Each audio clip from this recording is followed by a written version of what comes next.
Joseph, where are you? We were supposed to record this podcast like a few days ago. I see you like doing all these barrel rolls on carpet and all that stuff, sending your battery and your body flying all over the place. But why aren't you here recording a podcast? I don't get it. Oh, well, you know what? You guys are lucky this week. No JQ. I guess I better hit that intro. Nitro is the glory.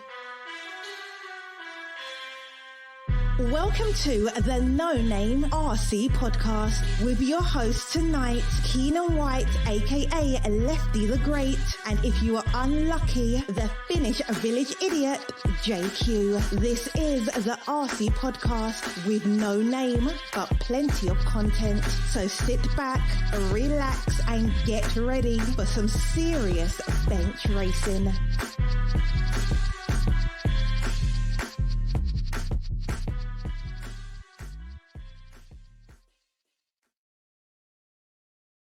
Yes, indeed, Nitro's the glory, but E-Buggy pays the bills. What's going on, everybody? Welcome to episode number 111 of the No Name RC podcast. I'm your host, Keenan White, a.k.a. Lefty the Great, and there's no JQ today, no Beaker this week. You guys are lucky. He's busy at the track going in science mode with his 4 10-scale buggies. He's like a horse with blinders on. Nothing else matters, so he's at the track. He's having fun. I guess he's I know Joseph is in science, but nothing, you can't just talk to him. So it is what it is. But he won't be joining us this week. Wally will be coming on to take some of the questions. And this is actually something we've been talking about, having some rotational co-hosts here. So I've been talking to a few people that can come on. And then because Joseph's getting busy with YouTube and stuff like that. So, we're going to have rotational hosts coming on and we'll just talk stuff. He will come on to do some of the setup questions and rants and stuff like that. He'll still be involved, but just, he's got things to do too. So it's all right. But he will be on. But anyway, guys, thank you for tuning in. This is episode number 111. This week's guest is Jared Wiggins. You guys knew I was really impressed with him after his performance at SIC, so I got him on to talk to him. Please excuse his internet. His video isn't the best because he had really bad internet, but we made it through. And I appreciate your time, Jared. Honestly, I do. So thank you. Also, I released it on YouTube, but, House of RC is a big supporter, and they released their 1.0 version this week. And Connie actually came in and we did a tutorial video and also highlighting some of the new features of House of RC, the 1.0 release. So I did release that on YouTube yesterday, but it's also going to be a part of this podcast. So if you're listening to this on the audio side and you want to see what we're talking about with House of RC, you can check us out, check the YouTube as well. This will be all up on the No Name RC podcast YouTube channel. And please, guys, we're getting there. We're like 675 subs. I need you guys to please go to that channel, hit that subscribe button, hit that like or dislike button, whatever you want. Leave a comment and hit that notification button. I mean, we guys have got 3,100 people on Facebook and 1,300 people on Instagram and 5,000 people on my personal Facebook. I can't get 1,000 subs, but I will get there. We'll get there because I got some content planned that I'm going to start doing next week. And also, I believe we're going to start releasing the podcasts on Friday. We started doing them on Wednesday, but it just became a bit of a tight time constraint. So Friday gives me more time to record with people and just polish it up a little bit and gather things and not burn myself out in 3 days. So because as this podcast gets bigger, we do a lot of different segments. But before I go on any further and get into the news and stuff like that, I'd like to say thank you to all of the supporters of the podcast, man, the NNRC squad, all the love you guys send. It's greatly appreciated. I thank you guys. I can't express my feelings that they love you guys showing me. Everybody that's out there rocking the NNRC decals and shirts. Brent's going to be making some more shirts here, and we're looking at getting some hats, koozies, stuff like that done here in the next few months. So yeah, some cool art and NNRC swag coming out. Shout out to all the patrons on Patreon. Thank you guys. It's growing. I appreciate it. Obviously we would like the Patreon to grow because when we do get back to racing, like when I be able to get to racing, I hope the Patreon can help pay for that so we can go there and just, bring you guys some good content and stuff like that. So thank you to all the patrons of the NNRC. If you wish to be a patron, you can at patreon.com/NNRC podcast. In fact, the link for the Patreon will be in the written description of this podcast. So thank you to the patrons of NNRC. Man, big shout out to all of the companies that support this podcast. We can't do without you guys too. Thank you for choosing us to advertise. That is Tekno RC. Thank you for all the support. RCMX Online, Beach RC. Remember, we have an affiliate link for that, guys, if you can use it. Greatly appreciate it. Shout out to all my JQ Racing family around the world. Love you guys like life. You know, can't do it without you guys too. Sun City RC, SCRC. You guys are getting the TNR race. I can't wait. I would love to go to that race. We'll see. Maybe that might happen. Manscaped.com. Hey, cut through the jungle to find your manhood. Remember, you got a 20% code with that. Links for that will be in the description as well. Shout out to Papa Willie's Traction Tonic. Scooter, I got to get you on this podcast. We got to talk about your awesome Traction Tonic. Talk a little dirt oval. And look, we want to get Papa Willie's Traction Tonic into off-road. So if you are into off-road and you want to try out some Papa Willie's Traction Tonic, hit them up. Use the promo code NNRC in all caps and save 10% off your order. Thank you. Racecraft USA. They finally got their website up. Check them out. The link for that is also in this written description. Get pitted. Get your command module, your G blocks. Looking great. Love that stuff. I was supposed to go to DNC and pick mine up, but unfortunately, it doesn't look like that's going to happen. RCGP. RCGP is sign-ups for the Portugal round are coming up Monday. Pay attention. Be ready. Hopefully, I get to that race. Hopefully, I'm hoping. I hope so. House of RC, please, guys, go sign up. You have to actually sign up with for RCGP with House of RC. So go set up your profiles. Some cool stuff. If you're a little bit confused, check the tutorial that Connie and I done. Shout out to my boy WallieBuilds coming on to help out. Check him out while he's busy, man. He's got some great sponsors for himself. If you're looking for a canopy as well, check him out. He's in charge of that, doing personalized canopies. If you want to get your CBD oil, check out Wally. Check him out. You want to get your cars built, check Wally. He's the best mechanic in RC. Like, he's the best at building these cars. Have you seen some of his work? I couldn't do that if he was right there next to me. His wiring's off the hook. Check my boy Wally out and get yourself a WallieBuilds hat. Show some support. Wally's a big supporter of the podcast. We show him some support. JQ Threads, obviously, hey, if you like what Joseph's doing with that, a company that provides opportunities as well, check them out. Cop yourself some JQ Threads. Thank you to Joseph for providing the JQ Threads to give out for the giveaways. I greatly appreciate that.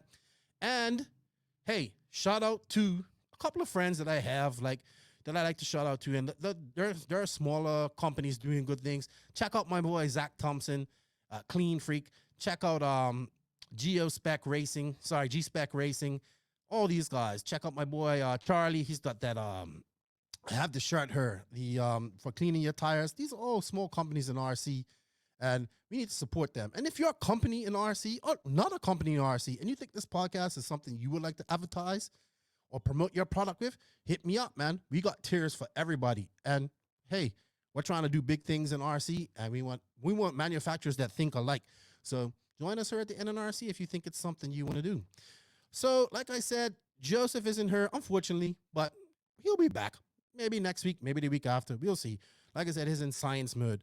So it's been a long time since I've actually done this on my own.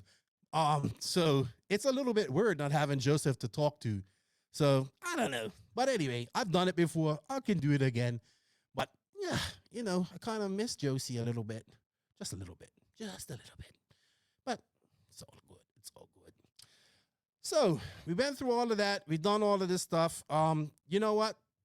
I always forget this because I always write it down. And then the title sponsor, and they had a video come out. So Mayako sent me a message. They released their video. It looks like it's a chassis sponsor, a chassis again. That's what I got from the video. But here's what they said. So thank you to Mayako for sponsoring the podcast. But here's what Mayako has to say. Maximum focus on you. Focus on quality, not quantity. Exceptional after-sales support with our Mayako service centers. No Mayako sponsorship program. Instead, a membership program for sincerely committed racers. Please follow them on Facebook at mayako.official on Facebook and YouTube for more information in the coming weeks. I believe that's their Instagram page too. But yeah, it looks like Mayako came up with a video. They had a Japanese guy talking. It was pretty cool. they have this membership thing going on, but I mean, I would have to see what this really means in the future and see what they mean, because I don't fully understand it completely. But I guess as more information comes out, they'll let us know. So, you know, I that's all. They give me the information and I repeat it. So that's all I can say about that. Man, there's not much going on. There's not much news and stuff. I've been scouring. It's kind of been a dead week in RC. No racing going on. We were supposed to have the warm-up race for DNC, but it got rained out. It was supposed to be JBR out this weekend. That's messed up. I think the big race in Cali is out in Mod somewhere. So unfortunate, because I was kind of looking forward to the DNC warm-up. It's been a while since we've had a DNC warm-up, so it would have been interesting to see how that played out. I'm sure, like I know TLR was kind of focusing on that, so now they can't, like, they don't have it. And, you know, you got Ty's in California, like, practicing like crazy. OCRC doing clinics at Revelation. It's good to see. The eighth wonder of the world that comes from Canada, that is Ty Testament, is back, people. What is he going to do? He's out there testing. He's on hot race tires. His FX engine is on the Madman Marco Barufalo combo, because that's what Barufalo has been running for years, hot race and FX, and he's super fast. So it's interesting. It's good to see this. Ty got tired of being in Canada. I guess he's in America. He's practicing, which he needed, and he's getting ready for DNC. So it's good to see. Good to see. Well, I do have a little bit of news, so let me get into that, and then I can, you know, get ready and call Wally, and we could get to some of your questions. So let's get on to the RC news, brought to you by Manscaped. You guys know I'm using my Manscaped Lawnmower 3.0 for a few months now. I just got some blades in the mail because I reordered some, and I ordered some new underwear. Oh, I got that underwear. But let me tell you a little bit about Manscaped, because they're bringing you this news segment of the podcast. Do you want to cut through the jungle to find your manhood? Are you tired of nicking your nuts? I've done this before. It hurts. It puts you out of action for about 2 weeks. Doesn't make for a happy Keenan. Doesn't make for a happy Lefty wife. So, you know, Manscaped hit me up. We got this Lawnmower 3.0. It's pretty badass. It's waterproof. It's got a light. It's got a charging stand. I just put it there, let it charge. It's got replaceable blades, all this type of stuff. I forgot to bring my ball spritzer today. I actually wanted to show you guys my ball spritzer. I wasn't going to, like, give you guys a demonstration, but I just wanted to show it to you because it smells really good. Keeps your balls fresh. Keeps them smelling sweet. Hey, get yourself the Lawnmower 3.0 and the Manscaped.com private ball part care kit that they get. You can go to www.manscaped.com, use the promo code NONAME in all caps, and you save 20% off your order, and you get free shipping. So please, if you guys can, go to Manscaped, use the promo code, show us the podcast some love. And if you get one, and if you have the balls to do it, please tag me in a post. I would love to see it. I would love to see it. And trust me when I tell you, when you trim all the hair down there, it makes it look bigger. Even my wife says so.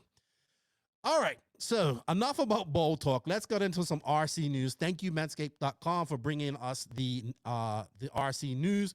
Like I said, not too much news out, but hark, Yokomo is not dead. I saw on Live RC they had a live. They're bringing out a new touring car or something. So that's good. Yokomo doesn't seem to be going anywhere. It just cut a little bit of the fat in their off-road program, and they're trying to recruit things. Hopefully they're going to stay around. They're going to be around for a while. We will see if Yokomo is going to be the Yokomo that it has been for the last 4 years. We still haven't heard if, you know, there are rumors where Mayfield's going to AE to run 10 scale. This, I still haven't seen this. I've seen bodies, but I haven't seen Mayfield run 10 scale yet. It's pretty ironic that he hasn't. But Yokomo seems to be alive. Looks like Lee Martin is like taking over team manager position, while they find another person to replace Joe Pillars, which is cool. Lee's been with Yokomo for many years. He knows what he's talking about. This is a great role from him. I think this will be a great fit for Lee if he can make this into a role for himself as a manager for Yokomo. Go Lee. Go Lee. I almost spoke Spanish to you. I almost said entonces. I don't know why. But it looks like I said, Yokomo isn't dead. That's a good thing for all the Yokomo fans. So good stuff. As I reported maybe last year, Thomas Tran officially to the Proline team manager. We said it months, like before Christmas, but it finally got announced. So Thomas Tran is going to be wearing 2 hats at Horizon. Not only is he the TLR manager, he is the Proline manager, which is interesting because he used to work for J Concepts. Now he's working for Proline. I'm sure he learned something at J Concepts that he's going to use at Proline. That's what I would do. That's what I would think. So it's an interesting thing to see. He's going to be wearing 2 hats. It's a lot of work too, but Tran can do it. They also rolled out their team, like their team reps. And, you know, as I look at it, you know, they have a Southeast. Evan Vale's their Southeast rep. He's the early guy I think that doesn't run TLR. Actually, he runs Associated. Good choice. Evan Vale's super fast in the Southeast, probably the fastest next to Cole Ogden. He's been doing this for a long time. He's been running Proline for a long time, so good choice. Luke Eunice, I don't know him too well, but I know he's from the Northwest. I heard great things about him. Anthony Westergaard, Factory Tracks. He is the Southwest manager. Good choice. Anthony's been doing really good with the TLR Proline combo, and he's been doing good with it for a few years now, and he's far surpassed Joseph. Joseph has to find another rival because I don't think he can beat Anthony. Jeffrey Kaufman, fast Northeast racer. Corey Richardson, been with TLR for many years. The beard, really got a great beard. Don't know how he doesn't have all that great hair in it. But that's a good team, like regional team lineup. But here's where I get a little bit confused with Horizon. I don't understand why they have these extra positions, advisors and stuff like that. So Kevin Sharp, he's been the West Coast manager for a long time. He's the Western team advisor and South region manager. Great. He's been doing that for a long time. Brian Lewis was the Eastern team manager for a long time. But now he's the Eastern team advisor. I don't know what that means. I don't know what that really means. I mean, it looks like Horizon's really paying out for a lot of advisors. Hey, Horizon, come, I don't know. I could give you some advice. Hit me up. I can get on the payroll too. But good stuff for Proline. Proline isn't dead like everybody thought. But it definitely looks like it's leaning more to, if you're going to be running TLR, you're going to be running Proline. Or if you want to get the best deal, you're going to have to run the whole Horizon package. I don't know. Maybe. You'll see. But Proline is not dead. In fact, I'm planning a video on the whole Proline purge here pretty soon. So we'll see how that goes. S-Works, new e-truck. Now, this is getting a lot of traction, mainly because the body looks good. So they released this e-truck in Truggy. It's been long awaited. The body looks pretty good. I like it. Hey, whether we want to admit it or not, e-Truggy is growing big. It is. I mean, they had 65 entries at SIC. It's definitely big in the Southeast and East. So let's see where this goes. I know who wants to get an e-Truggy and race. This guy right here. It's all about e-Truggy. So maybe one day I'll get an e-Truggy and maybe I'll get to race again. But good stuff, S-Rex. Other news I see is Gord is the FX team manager. Okay. So he's now, I don't know if he was an OS manager before or anything like that, but it looks like he's going to be wearing 2 hats. FX is a part of X-Ray, so it's only normal. Looks like they're going to be running these engines.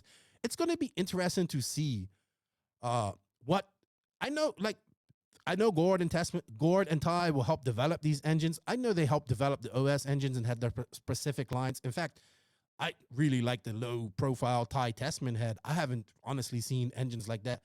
I haven't seen an engine like that get runtime like that out of the box, and I've seen it on multiple cars. So that was a great engine, by the way, the one with the fish head on it. So Gord to FX manager. So it looks like X-Ray and Gord and Ty are going to put some work into their engine program, make it better, and, you know, try to sell these engines, I guess, in America. So it's pretty good to see.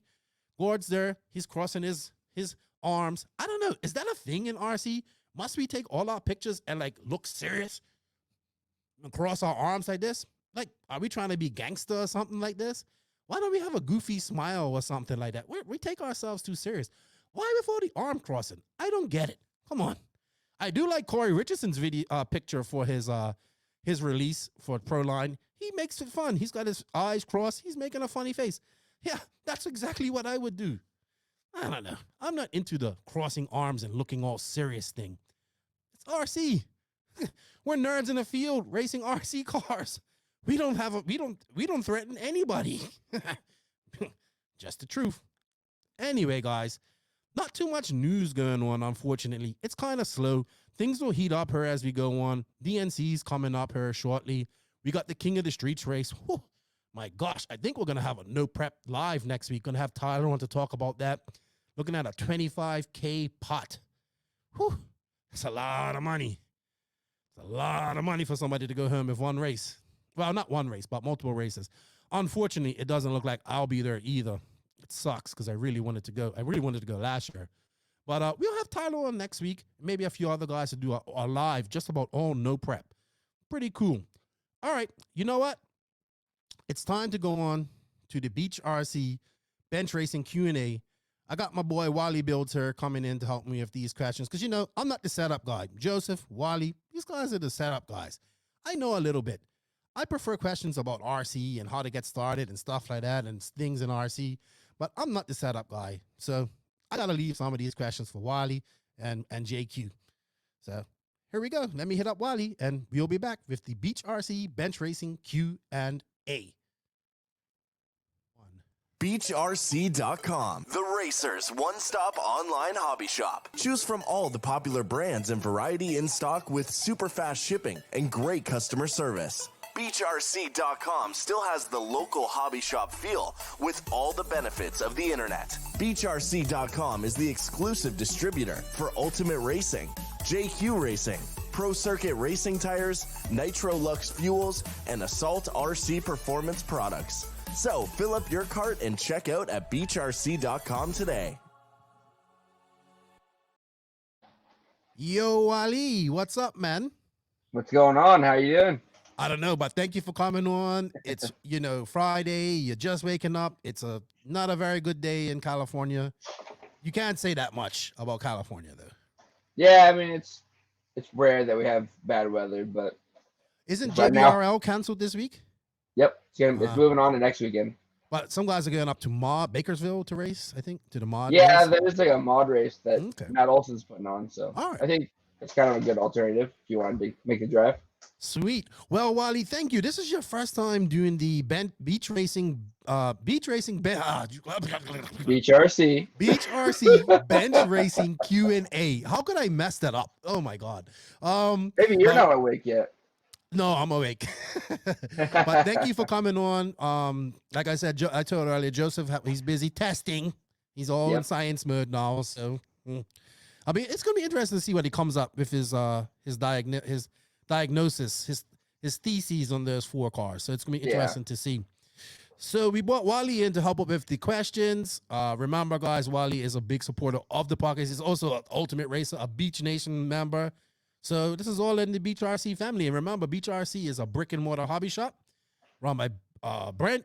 I was talking to him yesterday. He was telling me that now, like, you know, he's busy, dude. He's super busy. He's got the My RC Box Club going on. He's got printing going. He's just, man, they're really kicking butt down there in South Carolina. And Beach RC is doing it big. They're going to all these races, supporting a lot of races. So please, guys, if you can, use the affiliate link here in this, that will be in the written description of this podcast. Show Beach RC some love. It helps show us some love. This is a real brick and mortar hobby shop, guys, and they really support RC racing. So check out Brent and Lucas and use that affiliate link for us. It helps us out.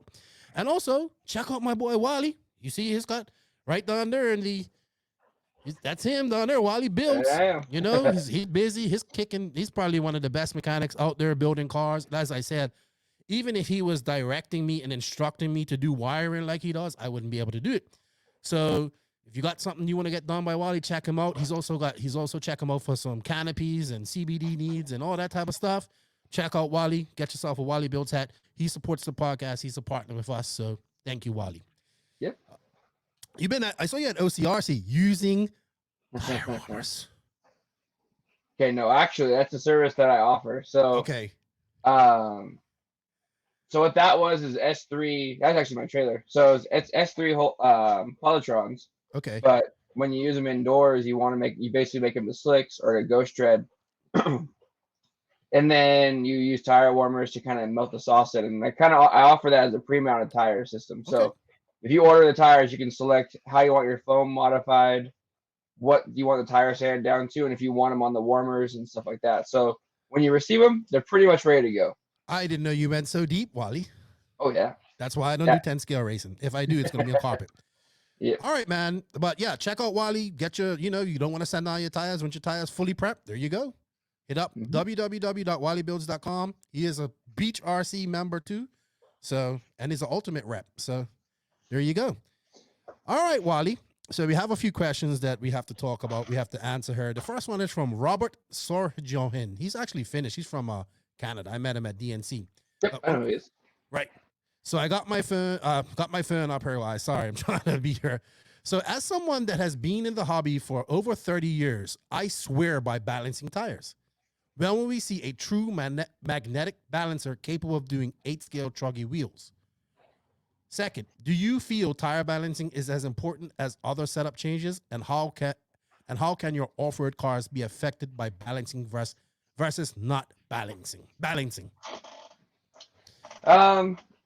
As far as the first, he's asking about seeing if there's one for a truggy. No, a magnetic balancer for truggy tires. I don't know if I've actually seen one that can hold the weight of that. I'm sure it can be made. I just don't think it's been done. So basically, what you're saying, it would be like just suspended. So basically, yeah, it's basically I've seen them before. Ooh, you froze. Before I used to balancers. Okay. And you froze again. You froze. There you go. Oh. But basically, there's two magnets on the side. There's a pin that goes across the center, and then basically floating in between the two magnets. So it's not resting on the pin, then, what you're saying? No. It's completely floating. Oh, wow. With lighter things, like a prop or a smaller tire, it'll work just fine. But with a truggy tire, I'm pretty sure it would just fall too, it would be too heavy.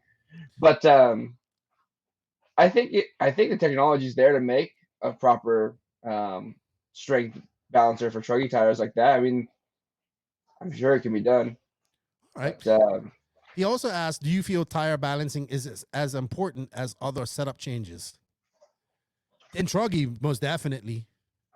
On truggy for sure. Truggy, you definitely want to because there's a lot more rubber, bigger wheel. You can get out of balance, and it can get out of balance really quick, and it really shows when it's out of balance. Yep.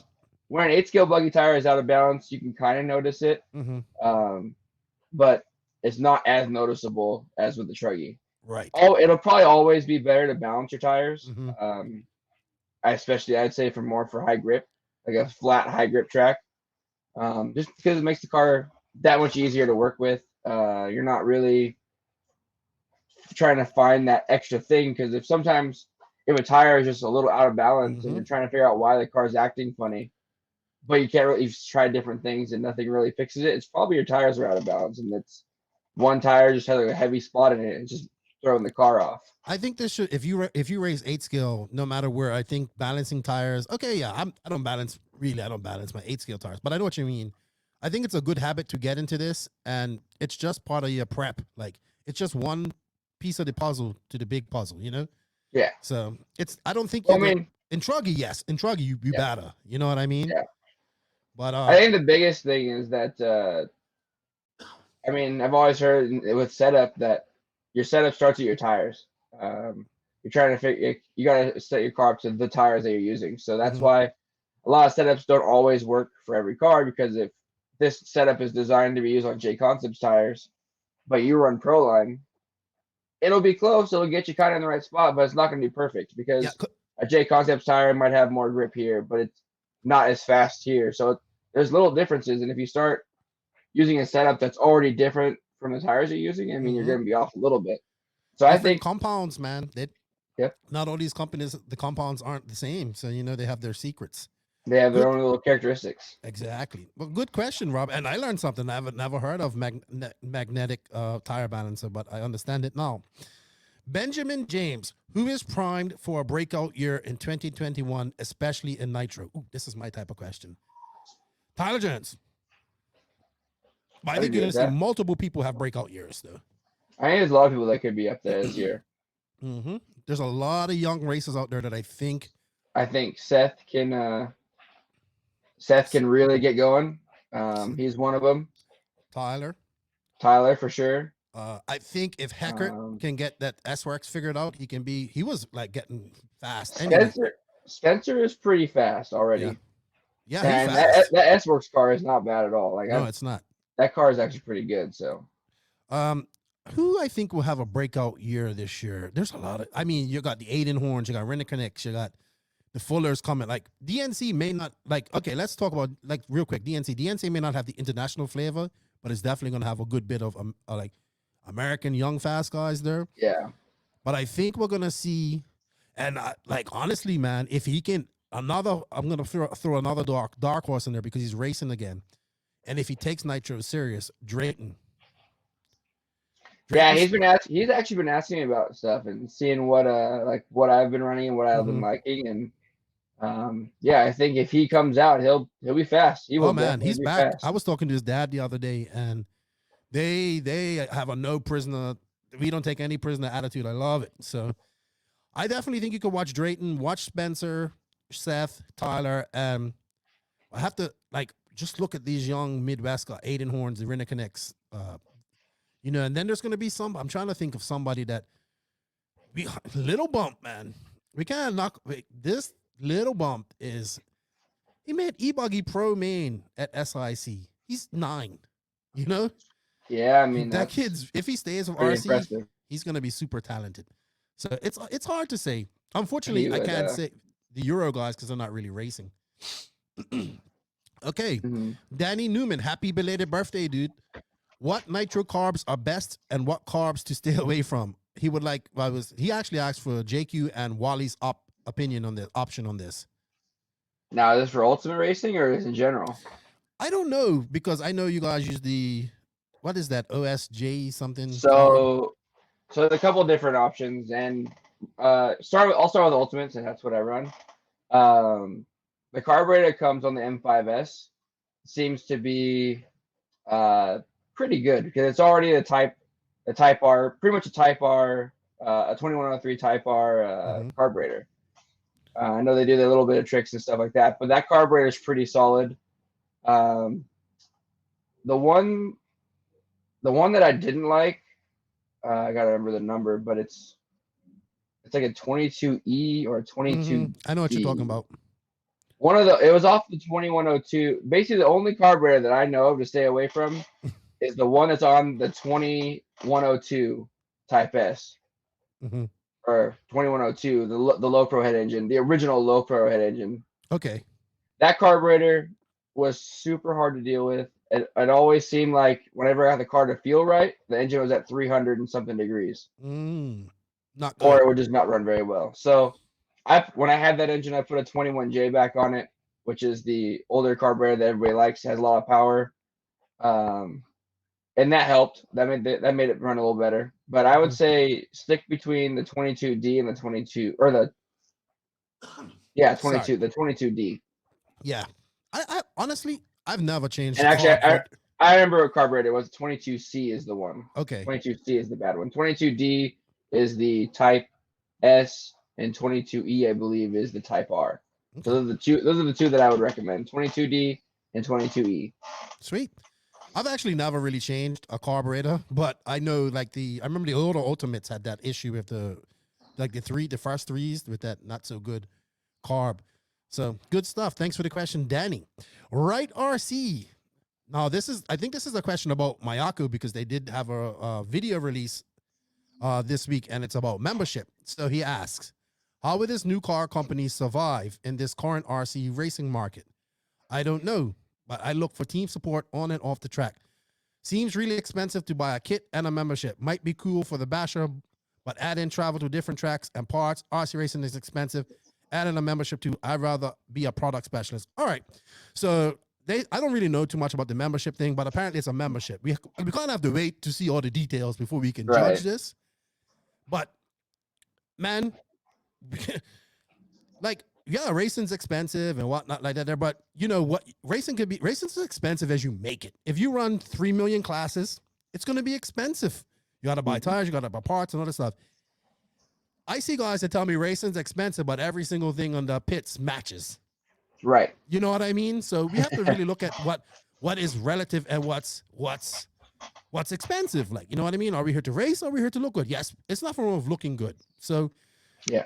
RC is relative to what you want to do. If you want it to be expensive, it can be very expensive. It's not cheap, but it's still it's not the most expensive thing out there. So with this new membership thing, I don't know what my Akko is trying.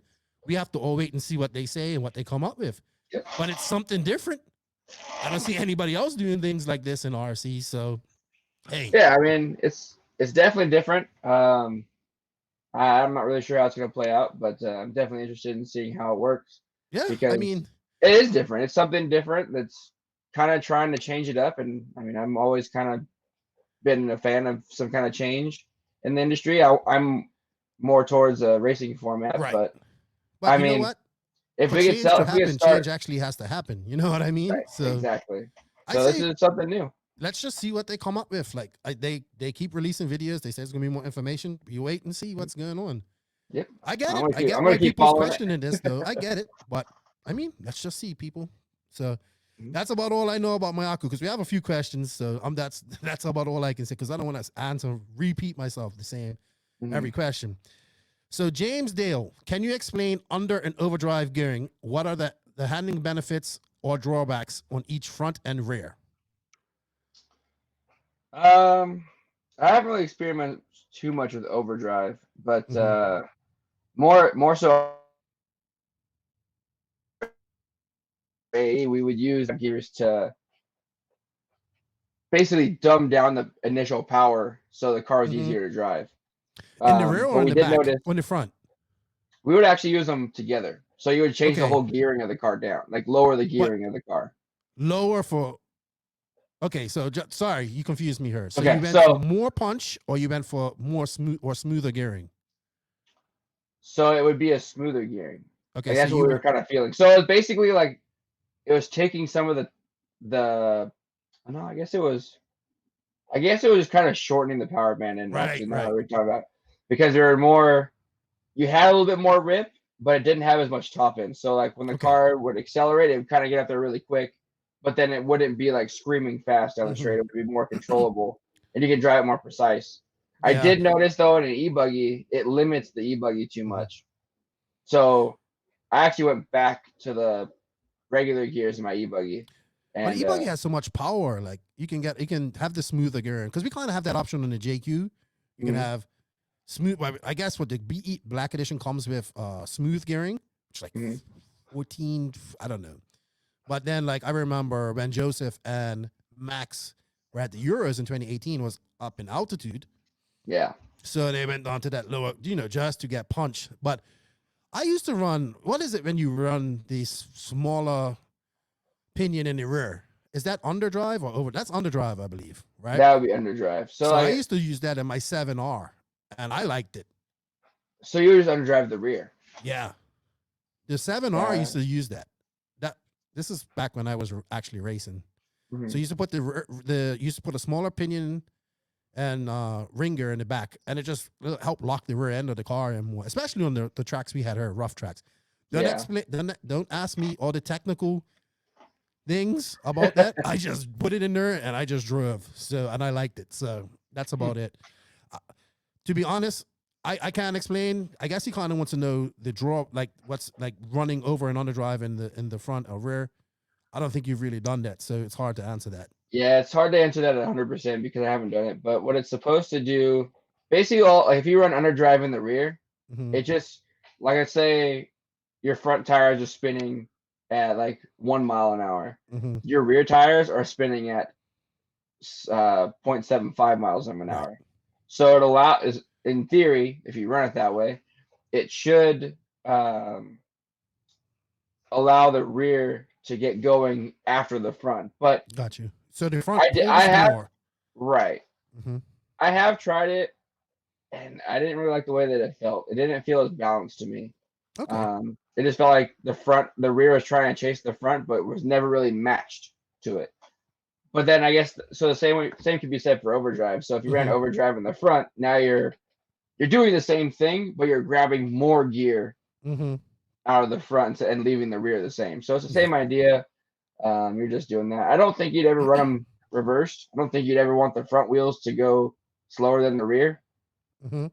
So you either run underdrive in the front or sorry, overdrive in the front an underdriver in the rear. I don't think you would run it any way different than that if you're running them split. All right. Cool. Well, thank you for the question, man. You actually kind of stumped us on that one. Mm-hmm. All right, hold on. I lost my questions. Hold on. There we go. All right. My buddy Devin Pate, Canada's biggest RC fan. What's up, dude? Hot Race Tires are making a big push right now for top drivers. Do you think they have a chance against AKA Proline and J Concepts? Yes. Yeah, Of course they do. I've run the tires the last couple races. Yeah, they just came up with the white compound. Maybe Yeah, they I don't have think- as much money as these other companies, but the Nikola, actually, I did a podcast with Nikola 2019. Go listen to it. I don't know the number, but Nikola is very passionate about RC.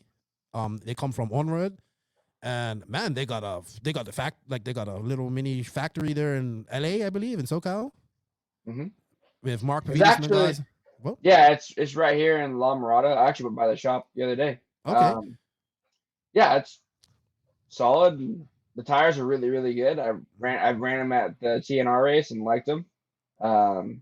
At the time though, I didn't have a long wear compound from them or Okay. a medium compound, so I had to switch over to like an S3 slide locker, I believe is what I ran. Okay. Just good.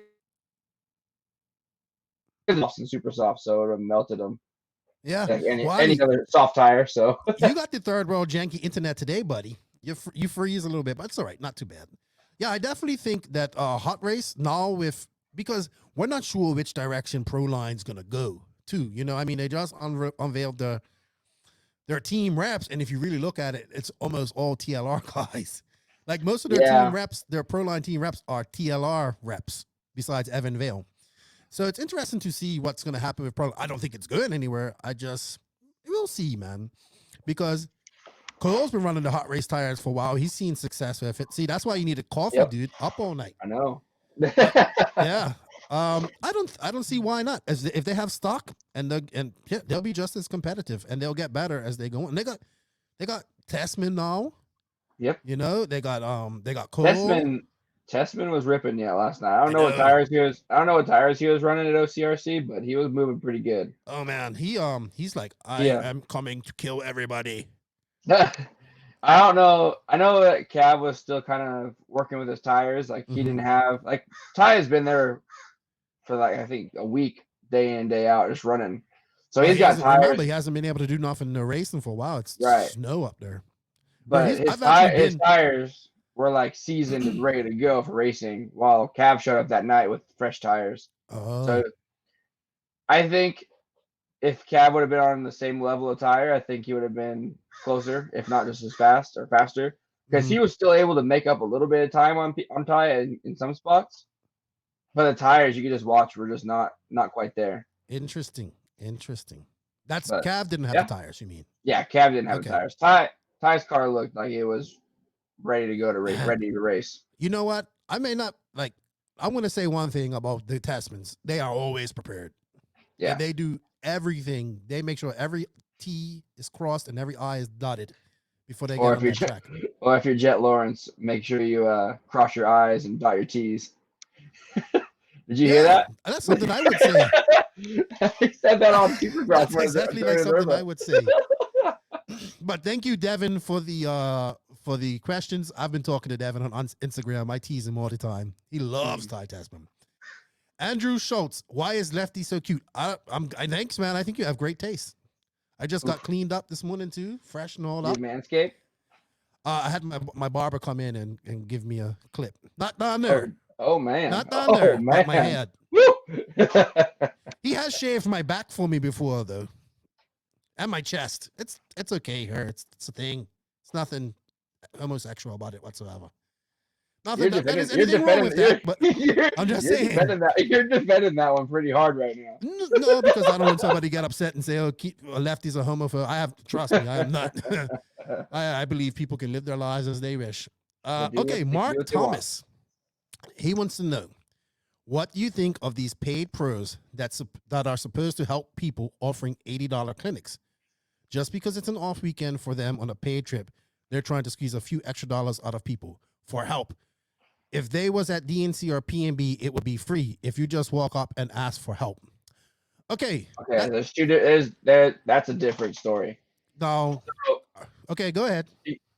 so in my opinion on that is you're not really like you're paying when you do the clinic, you're getting more of it. You're getting in depth. You're getting a track walk. You're going through the stuff. They're helping you with your car. They're basically giving you schooling like on how to work, how to do better. But if you're at the track and they're wrenching and you're kind of doing they're focusing on their car, but you come like, hey, like I want to know some setup advice. Do you have I need a little bit more steering out of my car. Right. That's free. That's help. That's free the help. That's the help that they're supposed to give. Anything after that, if they're spending their time, like if let's say like you spend hour, 2 hours focusing on anyone that's in that clinic and teaching people, like actually like going over with them and basically giving a school lesson, like I don't see any problem with that. Like there's nothing wrong with that in my opinion. Done this. Now, JQ, I've done this. JQ, we've traveled across America. We've done free clinics. Now, a cold beer, a place to stay would have been nice, but we didn't get that. But we still did it. We met good people, we promoted and all that type of stuff. Now, if you're at a race and you see a pro, don't be afraid to go ask him any questions. No, let's be realistic. If he just had a shitty qualifier, don't go up to him and ask him, hey, can you help me out here? Give him a few minutes to calm down and then go talk. These guys are just like you and me. They put their pant legs on, one leg at sometimes I do it 2 legs too, but they put their pants on 1 leg at a time. If I'm sitting down, I could do two leg, save time. You just go. Yep, pretty much. Trust me, I had to do it a few times and run. So now paid for clinics. Now I know Tebow used to do a clinic, right? And it was a really good clinic. He would do theory, setup, go over your car. And then it was like a 2-day clinic. You go on the track and all that stuff. You got like a care package. You got tires. You got like a shirt, a decal, all that type of stuff. That's cool. That's a business. I appreciate that. They do it in motocross. They have schools in motocross. Yep. Now, I think what he's saying is probably pro racers that are paid to be at that race and making that money for themselves. I don't know if it's always like that. If the money goes to the track or the event or anything like that, I'm happy with that. Or maybe that promoter or that racer paid for this guy to come in. You know what I mean? And having a clinic is a way for people to get knowledge, but also a way to make to recompensate the money that it costs to bring that guy here. Even if he drove there, he kind of has to get compensated for, because not every company sends these guys to every race. You know what I mean? Some people want these people to come, they pay for them to come, have a clinic to compensate for what they spent on it. That's fine.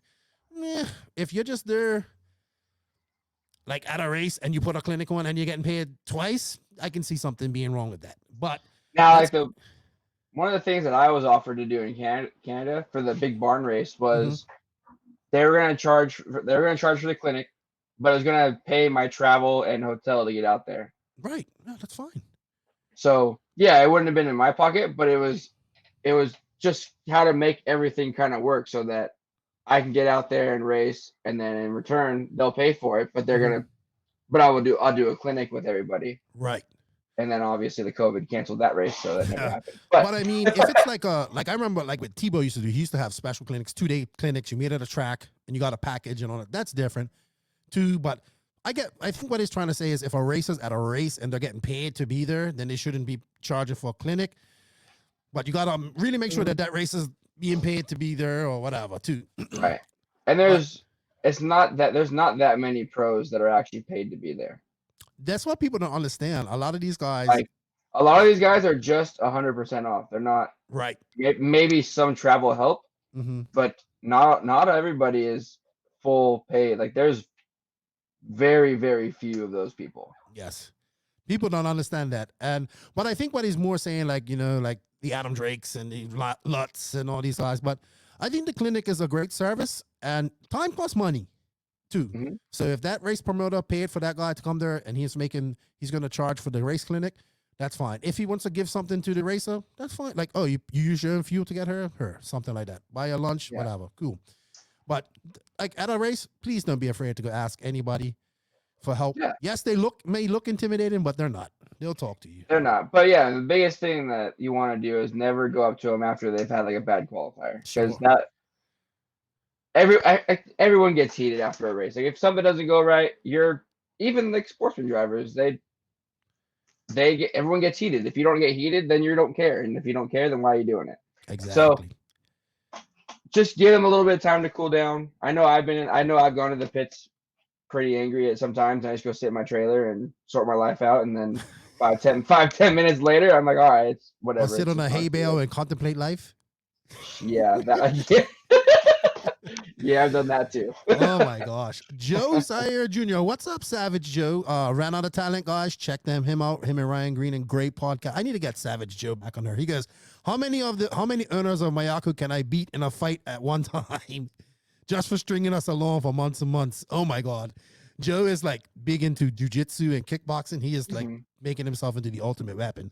I don't know, Joe. I don't know if I want to get on your bad side right now. Anthony Whiteside, I love my Australians. They're so straight to the point. When is JQ gonna cheer the fuck up? What? He says, when is he asks, Anthony Whiteside is from Australia. You know, they say what they want to say. When is JQ gonna cheer the fuck up? I don't know, man. Never. You're asking for a lot. You're asking happy. for a lot. You're asking for a lot. That's a lot. That's a lot to ask. Gary Wright. Well, there's a lot of JQ jokes this week. I'm sure everybody would like to know how much to donate to let Lefty slap JQ. Hit me up on my Patreon, man. I got 1,000. If I got 100 patrons, I'll slap JQ multiple times. I'll slap him 100 times. All right, we got a few more questions here. David Brashears. Okay, Wally, this is a good one for you. What are some good building techniques when building a new kit? I hear all the time this veteran builds a kit for this pro, etc., etc. Any good secrets other than polishing hinge pins, shock shafts, smoothing diff gears? I'm still a rookie, but things are starting to prove on the track, and I can actually have fun in a race. Keep up the great work, guys. And he also says, JQ is setting a standard in the RC world with his great knowledge and videos. Love the podcast, Lefty. Just received the book today. Well, thanks, David. Wally, are guys still polishing hinge pins and shock shafts nowadays? I know it was big back in the day. Personally, I don't even do that. Yeah. It's not really necessary anymore. Like everything's pretty good. Before there was like the material that people were using for hinge pins just wasn't really good. Mm-hmm. But now it's like they come out pretty much polished, and I mean you can pretty much put cars together and they're free as can be. Like that's the ultimate goal. That's what you're looking for. You don't have to make it. If it's already free, it's free enough. Mm-hmm. If it's binding and it's stuck, sometimes I drill out my arms just to kind of free them up a little bit. Know? Yeah, they do, but I mean I'm kind of impatient when I go with my own cars. Mm-hmm. So I make them a little not sloppy, but they feel loose from the get-go. And because a loose car is what's going to make grip. The more tight your car is, there's two things that happen. One, the car's going to be loose. It's not going to feel like it's in the track. It's going to feel like it's on top of the track. The second thing is that if you're on a rough track and you have a tight car, this goes for 10 scale people that like to shim every single little slop out of the car. When it's tight and it may be free, but there's no slop in the car. Mm-hmm. The minute you hit a bump, the whole car feels it. Like everything gets shaken up. So that makes it takes away the stability of the car and makes it harder to drive. Right. I would get a lot of people that measure camber with the camber gauges and stuff like that. But like honestly, you can hit your car and just like in 8 scale and just knock stuff off. Yeah. Like, I always say to guys, like I used to be like that guy who used to always, if it gets too sloppy, yes. But I always say sloppy is fast, man. I said the best my car is when it's like just before it's about to be dead and it's just at its sloppiest. And man, I would say this though to anybody that's building a new kit. I would say one key thing is invest in some good tools. That's a huge one. And definitely invest in a great automatic screwdriver with batteries and stuff like that. But definitely tools. Take your time. Read the And manual very carefully if you're yeah. building it for the first time, because there's a lot of things that people overlook, and I see it a lot. 'Cause I do. Sometimes people will come up to me and like, hey, like I've started building this car, but I don't know if I'm doing it right, or I just don't have time to finish it. Can you Mhm. finish it for me? And then what turns into, okay, like it's just I just gotta finish the rear end of the car and done. Well, when I take a look at the front end's not built right. The screws aren't tightened all the way down. There's pieces that shouldn't be there. There's washers over here that shouldn't be there. You just need to go slow and make sure that you know which part you're putting Mhm. on the car, because most manuals are okay, but they're all in black and white, so you're not like actually seeing the physical part. So Mhm. you really have to go off of like really what the part looks like the difference between like a number 4 washer, which is like used for like motor screws, and Mhm. a actual 1 mil ball stud washer. Like they're designed differently and they do different things. So you want to make sure that you get those lined up properly with where they're supposed to be at. You know, I keep bringing up these JQ isms, but I agree. He says whenever somebody asks me to work to look at their car, I always find that they just don't have the basics done. Hmm. So my also, like I said, good tools, what Wally said, but also the basics. What I mean, like have your EPA set right, set it Yeah. on the ground, have your brake linkage and your throttle linkage set up. That's one of the big things I see with people. Your clutch, dude, like that's a big thing. If you ain't got that running right, man, it goes so deep. Like I'm seeing Dagani even talk about fuel line routing, like and how you should have the nipple on the carb and all this stuff. And it just went, I was like, no way, but he's right. Like, you know what I mean? I do know Hmm. some old school guys that still polish shafts and all that stuff. But honestly, I think if you Yeah. got an 8 scale car, build it and crash it a few times, about half a gallon, about or after a few tanks, it's broken in and it's good. I also see a lot of people that don't allow cars to break in and they start making changes right away. And then when the car breaks in, it's all out of whack. So Right. just let the car, like if you got a new car, like Wally says, he builds his a certain way. But if you have a new car, let it break in and then you could start making changes because it's got to get sloppy, man. Sloppy's always Yeah. better. All right. Yeah, it's definitely running a two-side of a car is going to make that thing incredibly hard to drive, and you would always need to let the car break in. Like before a race, I'll go like we have hot rod. Mhm. It's a smaller track. It's not as abrasive as on parts and stuff like that. So it's a really cool track to kind of just go breaking cars at, and we'll just go put like an hour's worth of runtime on the car before going to a race, and Mhm. then car's broken in, ready to go. You're not really fighting the car. You get to really focus on changing the setup and making sure the car is right for that track instead of, well, the drivetrain's not quite broken in. Um, and if you're really, really competitive and you really want to get into it, what a lot of people do is they take their practice car Mhm.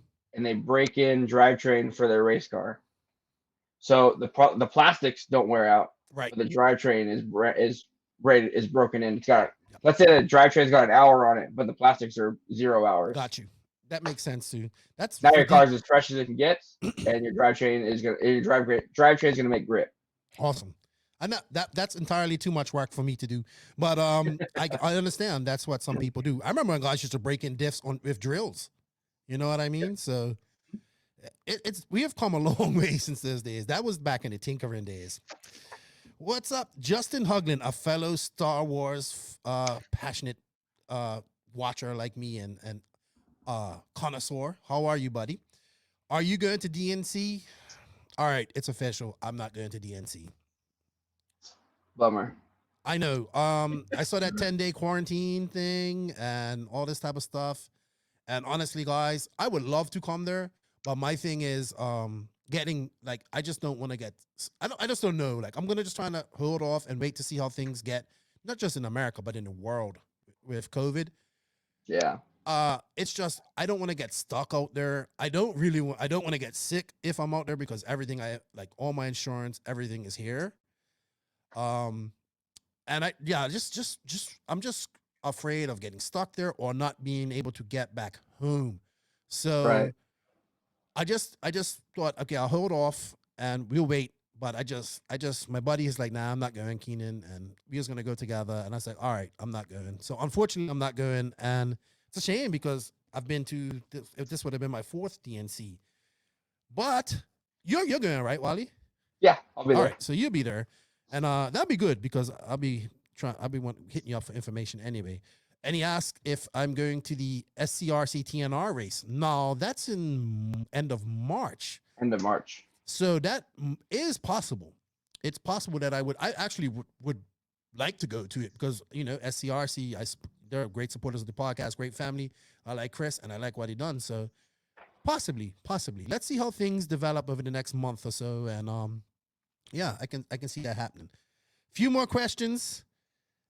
Mike Walker, gambling time. How many possible 8-scale platforms can we have at one time for an industry that's so saturated? We can't afford more brands. You know what? I actually agree with you. It is a very saturated chassis market. But I'm desperate to see somebody come in and do something different. Maybe Mayako will be that.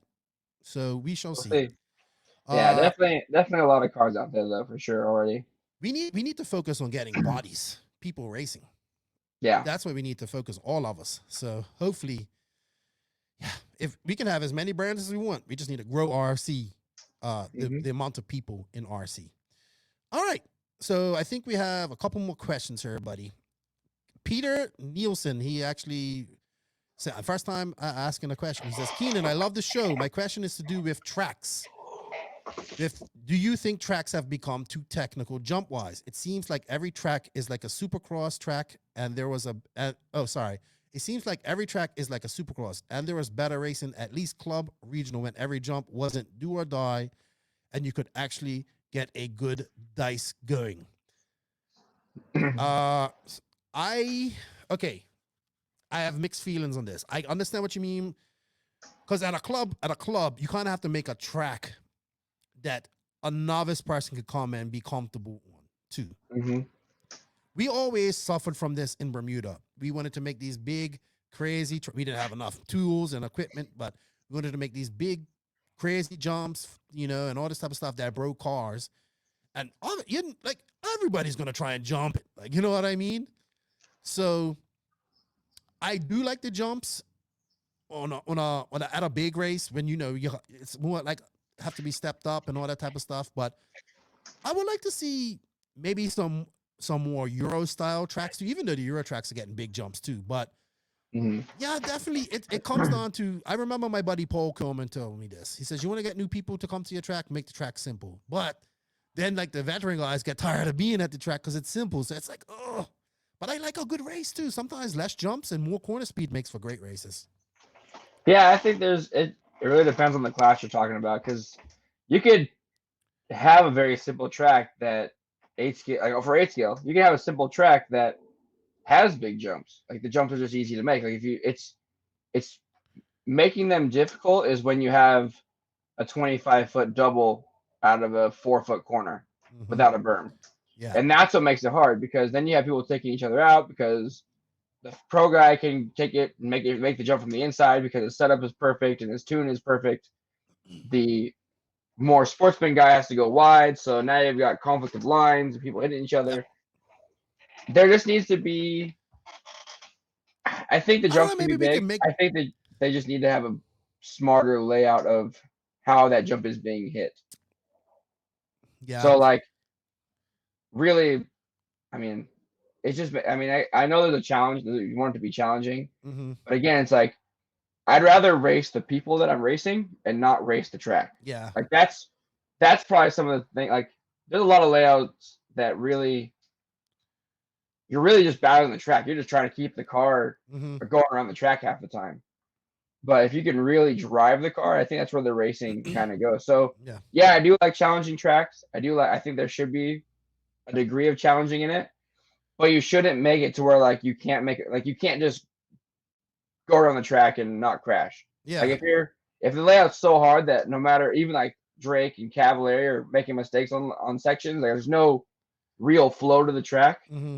I think that's ridiculous. I think that's a little too much. But if you were to take that and not, no, I think rough is fine. That develops. Yeah, we're talking about jumps. Sorry. Yeah. I'm talking about like rhythm sections that Right. are just really hard for the pros to do. I mean, if the pros are Yeah. going to struggle with it, it's going to trickle down. Mhm. The lower the talent goes, the harder it's going to get. And not only that, jumps are dangerous, man. And I've seen many tracks make crazy jumps with no thought to turn marshals and Yeah. crossovers. I hate crossovers. I mean, I've seen some done good, Right. proper, but like, for example, DNC 2018, the 6-pack that Joey had right there in the front was fun, looked awesome. Very bad for turn marshaling. Like, Yeah. and then if you crashed in between there, or you were screwed. I You remember were there. You were there for a while. Oh man, I remember Max, he was jumping like in his main, and then somebody Mhm. crashed in there, and then you heard Joseph speak in Finnish, "Bluk, bluk, bluk, bluk, bluk, bluk, bluk," like something like that, real quick, and then Max corrected it in the air and like jumped and missed off. I thought we lost the race there, but yeah, and I don't think jumps make you faster. I mean, I think corner speed makes you faster. Jumps is something that you could time and learn. So Corner speed is like they always say, you corner for dough and jump for show. there you go. I mean, look at BMX. They barely jump. You know what I mean? They roll Mhm. those jumps. So, Yeah. but good question. We should have. I'm definitely for racy tracks. You know, definitely it makes for better racing. I like a good Daniel- combination of both. Yes, and then we need to have those hard tracks too, but not too Yeah. hard. Right. Daniel Reasonably. De Pastino. I hope I said your name right, buddy. How do you think we can attract more bashers into racing? I enjoy both aspects, but love the skill and technical side of racing more. I'll answer this one real quick, real fast, and then you can pop in. I actually think this is the people that we need to try and get into racing. I know Mark Santamaria is doing a great job with his channel. He's got like 50K subs on his YouTube channel, and it was surprised me at SIC. It was just pure guys from his channel that were bashers that were into the racing. So I think he's doing a good job of promoting racing and transitioning bashers to racing. But I think what we need to do is we definitely need a class that maybe these bashers can bring their basher cars and race with. Maybe an open class, like a newbie class. Run what you brung. And then they would realize, hey, okay, I need something better. And if they Right. and then they would either realize I need something better, or okay, this isn't for me. You know what I Mhm. mean? And like anything, man, I think the key is we need to promote what we do. People just don't know. There's plenty of guys that have a Traxxas Slash or this and all this, but they don't know people actually race these cars. That's what it comes down to. Yeah. No, I agree with that. But the other thing that I want to add on to that is something that I think I watched in one of JQ's videos recently about the death of RC. And it's when those bashers come into the track and they try it for the first time, and then you have the fast guys going, "Oh, look at that piece of shit over there," like Yeah. that kind of stuff. Like that's not gonna keep people around. No. Like JQ was saying, he's guilty of it. I've been guilty of it. We're Like, assholes, man. Not trying to be like out in public about it, but you definitely like look over your friend, like, hey, look at that thing, look at that Arma car over there. Like, Yeah, but we should go over there and say, hey, man, you should try this. And then we should say, hey, try our car, you know? right. But, you know, that's one of the biggest complaints. Like, And I talking think to Mark Santamaria is that people feel unwelcome, but that's Right. just us as RC. This is our bubble. And like, we just, you know, this is our thing. Well, I got $3,000 worth of tires over there. No, Right. like, people say, what? I need $3,000 worth of tires to race? No, you don't. You know? That's the thing. I think we talk it up. Like people try to show off like what they're Mhm. doing too much. Like, and that's a big part of it because Yep. like you gotta think that person is getting into it like, oh, like I'm getting into it for just a hobby. Like it's something I can do on the weekends with my kid. And then you get to like you talk to like some pro that's really Or wannabe pro. wannabe pro that wants to like just wants to say how much money they've spent. I know. It's so What they've so got. bad. And they're like, whoa, I gotta do all Exactly. this just for races. Like my brother just got into this, Mm-hmm. and like he knows that you can spend a ton of money, you can get Right. all the top stuff. He's like, dude, all I want to do is run a stock buggy, and we built him a 22 5.0. Uh-huh. He has like the just stock hobby wing motor or speed control. I had an Right. old Reedy motor that I threw in his car, and he's having a blast. He raced 12 years ago back in like SoCal days. Okay. He's older than you? No, he's younger than me. Okay. And he's into it. He's racing 2 times a week now, and he loves it. He's enjoying it, but he's not spending a ton of money. Exactly. He got a car for cheap. He found it on eBay, I believe. He said he got it for like $275 new in the box. I hooked him up with a motor and speed control. Like, he bought everything. He spent like, I'd say he spent maybe $500, and he's plenty competitive. He has enough room to grow into the sportsman class when he's ready. Yeah, dude, I raced 3 classes here. Mind you, we only raced one like once a month when racing was good. I raced 3 classes, and I was on a very tight budget. My cars were always good. I utilized my stuff. Like, I got deals when I could get them. Like, if I saw something for sale, I buy them. I buy used tires. So that you can do this, man. I did it. I raced on. I used to acetone tires to get the wheels to reuse them and stuff like that. There's lots of things you can do, and that's what we need to promote. And then also, don't feel pressure. Like, when you see people, like, you go to someone's pit and they've got like 8 stacks of brand new tires. Don't worry about that. That's their deal. They spent the money to do that. It's not going to help them anymore. They're only going to run 1 set of tires. Like, if you go to OCRC, you only need 1 set of tires. You could run. Like, I ran the 22, my buddy's 22X4 on Wednesday, and I didn't run brand new tires. I ran tires that were slicks. They were worn down to slicks, and they work just fine. Like, most tracks now, you could run, and the tracks have so much grip that you could run tires forever, even though they don't look like they were going to work. They still work. They might be a little slower after a while, but you could get your money's worth out of the tires now. It's like Jay Smoker. Like, he don't wrench on his cars. He just leaves them at OCRC. I think he's probably got the same tires on them he's had for like the last year. He just brings his cars out, charges the batteries, and goes and has fun. Yep. You can do it in all kinds of different levels. You don't have to do it at the most expensive level. You can do it cheap, and you can do it and have fun. Yeah, I think we need to focus on that. The doing it for cheap and having fun. And then you could dive in deep and get everything matching in your pits and 3 million sets of tires and diff checkers and all that type of stuff and go fully. Like, I know, like, people like to have gadgets too. All right, we got a couple more questions, Wally, and then that's it. And then we go on to the RC Thought of the Week. Cody Thompson, what's up, CTRC? How you doing, man? See you doing your thing. That's good.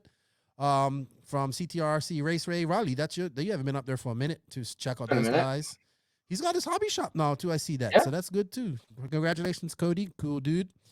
He asked, what are your thoughts about DNC this year with no European drivers being able to dance? It sucks, balls. It sucks. This is what I like about DNC most, is that the Euro guys come over and race. We don't get to see these guys race each other enough. Just DNC, maybe Silver State, Neo when it happened, and the Worlds. So, yes, it sucks. David I wanted the Viking to come over and just like become a back-to-back DNC champion, because honestly, I think he's probably one of the fastest guys out there. But it's still going to be good in a way that we'll see younger talent get to shine. I think we're going to see the B and we're going to see faces in the A main that we never have seen at a DNC. They're going to be young. And there's going to be a bunch of them. And I think we're going to see some top names in the B main. So it's still going to be good. I think it's going to be a lot more level, not level playing field, but it's going to be an easier DNC than past years. Because Thunder Alley, like, it does blow out. It does get rough, but it doesn't get as rough as a DNC layout generally does when it's built at a special venue.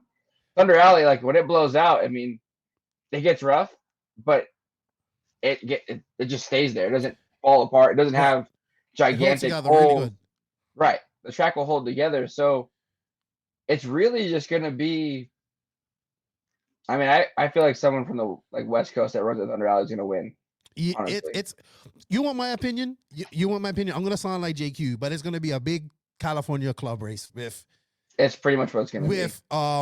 With a lot of people from probably from the Midwest coming. I don't think you're going to see many East Coast people go. I know a couple East Coast people that are coming. Oh, yeah? But, I mean, yeah, my buddy Mike Pavia, he's going to come by. He's coming. Cool. He's considering coming. I know it was on a schedule before, but with COVID, it's kind of making it different and difficult because of all the Restrictions. the quarantines and all that stuff having to do afterwards. Man, Jimmy, come on 2021. Let's kick in. Let's get better. But yeah, definitely gonna make a miss with no European drivers. But it's still gonna be a good race, I think, and I'll be glued to the. Thank God Live RC is gonna be there because I'll be watching it. But man, I would probably give my left nut and to be there. To be honest, like Yeah, even though it's not gonna have that, it's still gonna be. It's still and it's on the alley. Like I really like it. This is the first DNC I think we're gonna see with the amount of elevation that Thunder Alley has. yeah. So I think that's going to make it interesting as well. I really hope they do a layout like a Glen Helen style layout where you're going up and downhill a couple times. Yeah, that'd be something cool. Like that would be rad. It'd be cool to see like a big long hill type. You go up, full chat, and then like at the top, it's just like whoa. Oh, like how they have it at like Fox Raceway or Apollo, where they're like racing up the hills and all that stuff, and then like they kind of jump to the top and then they turn around and come back down, and that'd be awesome. Like a berm at the bottom and then do a triple. Like I think stuff like that would be sweet. Oh yeah, that'd be awesome. But the thing is, it's weird because you know what a Joey track is gonna be. Yeah. You know what how a Bobby Moore's track's gonna be, right? But Westergaard's the guy who's surprising me now because it's coming up with a whole bunch of ideas. So Westergaard will throw you through a loop. You're like, oh, okay, I think I've seen everything that can be done on an RC track. It's cool. And then you watch Westergaard's layout, you're like, yeah. Where did that come from? That's interesting. All right, Greg Jones, what are your thoughts on JQ's big 3-part YouTube videos on how to make racing great again? I think it's great, except for my part where I sound like an idiot, where I'm echoing because I recorded it wrong. So I saw that, but I think it's great. I think JQ hits on very good points. I think Ryan Styles Harris hits on very good points. Yep. I really wanted to get Mark Santamaria on there because I thought he had some good points with the basher thing. I tried to get Ryan Styles Harris on this podcast. If you know him, tell him I want to get him on the podcast. I don't think he knows who I am, or maybe he thinks I'm like going to throw him under the bus or something, but I really want to get him on the podcast and just talk to him. I think it's great, man. I think we need to be more open. We need to have these discussions. We need to look at what we can do to improve our industry, or we're going to see RC really die. I don't want to see RC die, but maybe it has to get better. But I don't want to see that, because I love this so much. I just want to see it get better. So I think it's good, and I think everybody should watch what JQ's videos. Is doing some good stuff, man. Yes, they are long and like, but JQ's also the person who would tell me that a 5-hour podcast isn't too long. So, right. I think it's good. Sure, man. Get it out there in the stratosphere, and if you ain't sub to his channel, give him a sub, a like, and yeah, let's get it going. Nathan Libet, what are good habits to do in RC and bad habits? Good habit: put your card on and go to your turn marshal spot. Yep, that's bad habit. Go put your card on, talk to your friends, look at your scoring, and we'll have the RD calling you to be on your marshal spot.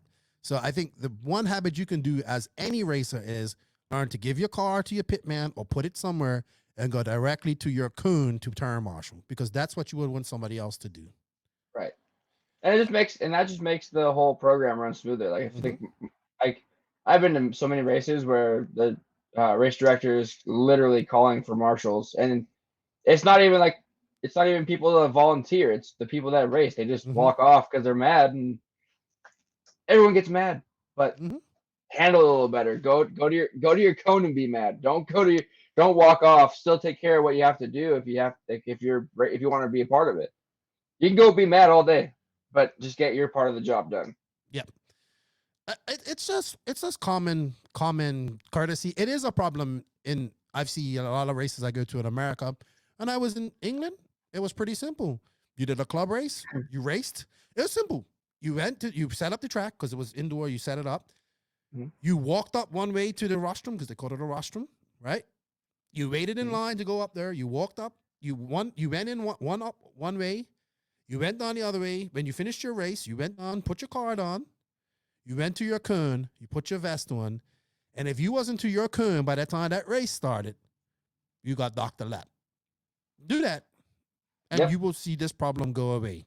I Yes, think that is something that is threatened here, but it's never really do it. enforced. That's one of the big things. Like, oh, we're just waiting on marshals. We're just gonna wait here. Like, no, just say, look, if you're not here, you all know the rules. You know how everything goes. Mhm. It's never changed. It's always the same. If you're not out here, you lose a lap. That's it. I think he was asking about on But he cars saw. too. But I would also say the other one that I was gonna now I got all sidetracked. I don't remember what I was gonna say. another bad habit or good habit. Yelling on the driver's stand. Ah, yeah, Don't yell at the turn marshal. They didn't crash your car for you. this is true. Like, No. I get it. Like, it does get frustrating when a marshal, like, marshal job shouldn't take forever. Like, it should, like, if you're trying to get the attention of someone, I can kind of get it, but don't start yelling at him like you're mad at him. Just yell at him to, like, if at the very least yell at him to kind of get his attention. Because personally, I don't want to rev my engine. Like, I've done it before. I've stretched rods. It sucks. I'd rather not do that. I would just kind of try and do something, because wiggling, like, if they're looking the other way, turning your wheels left and right isn't going to do anything. Right. Like, they're not going to see you. There's so much chaos going around them that they're not going to hear your wheels wiggling. So yeah, you got to somehow balance that out to where you need to get his attention if he's not paying attention, but you don't want to be yelling at him like it's his fault that you crashed and you're mad at him. Like, you can't be doing that. You can't be screaming and yelling and throwing a tantrum, stuff like that. Yeah, and I think another good habit is I had it on the tip of my tongue. Man, I know people's gonna get upset with me like this, with saying something like this, but I've said it before. If you want to, I think if you really want to if you're serious about getting better with your racing, I would focus, if you're racing nitro, I would focus on running your nitro car more. Yes, it's a little bit more expensive. I would focus on practicing with my nitro car. And here, I'll put it this way. If your truggy and e-buggy results are better, if you're running truggy and e-buggy and nitro buggy and they're better than your nitro buggy results, then you need to focus more on your nitro buggy, because if you focus on your nitro buggy, those two classes will come to you.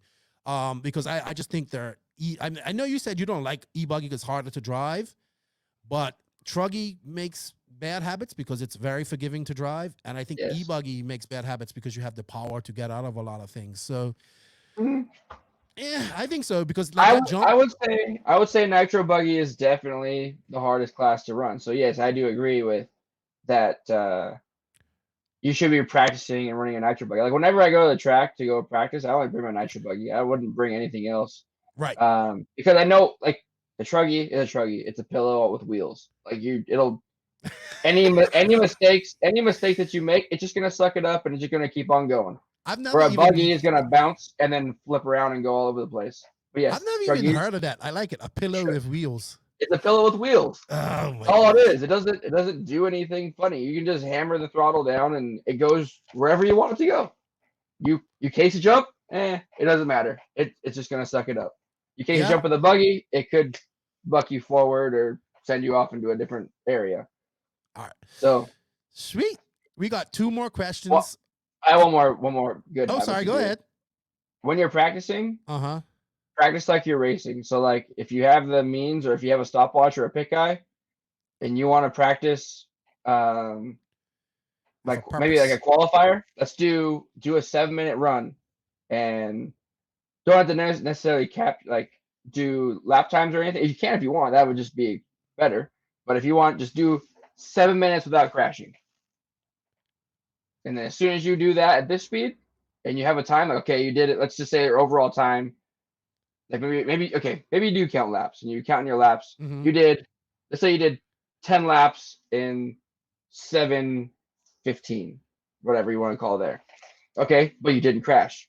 Now your goal is to go, let's say 11 laps, or maybe 7 or 10 laps in 7:05.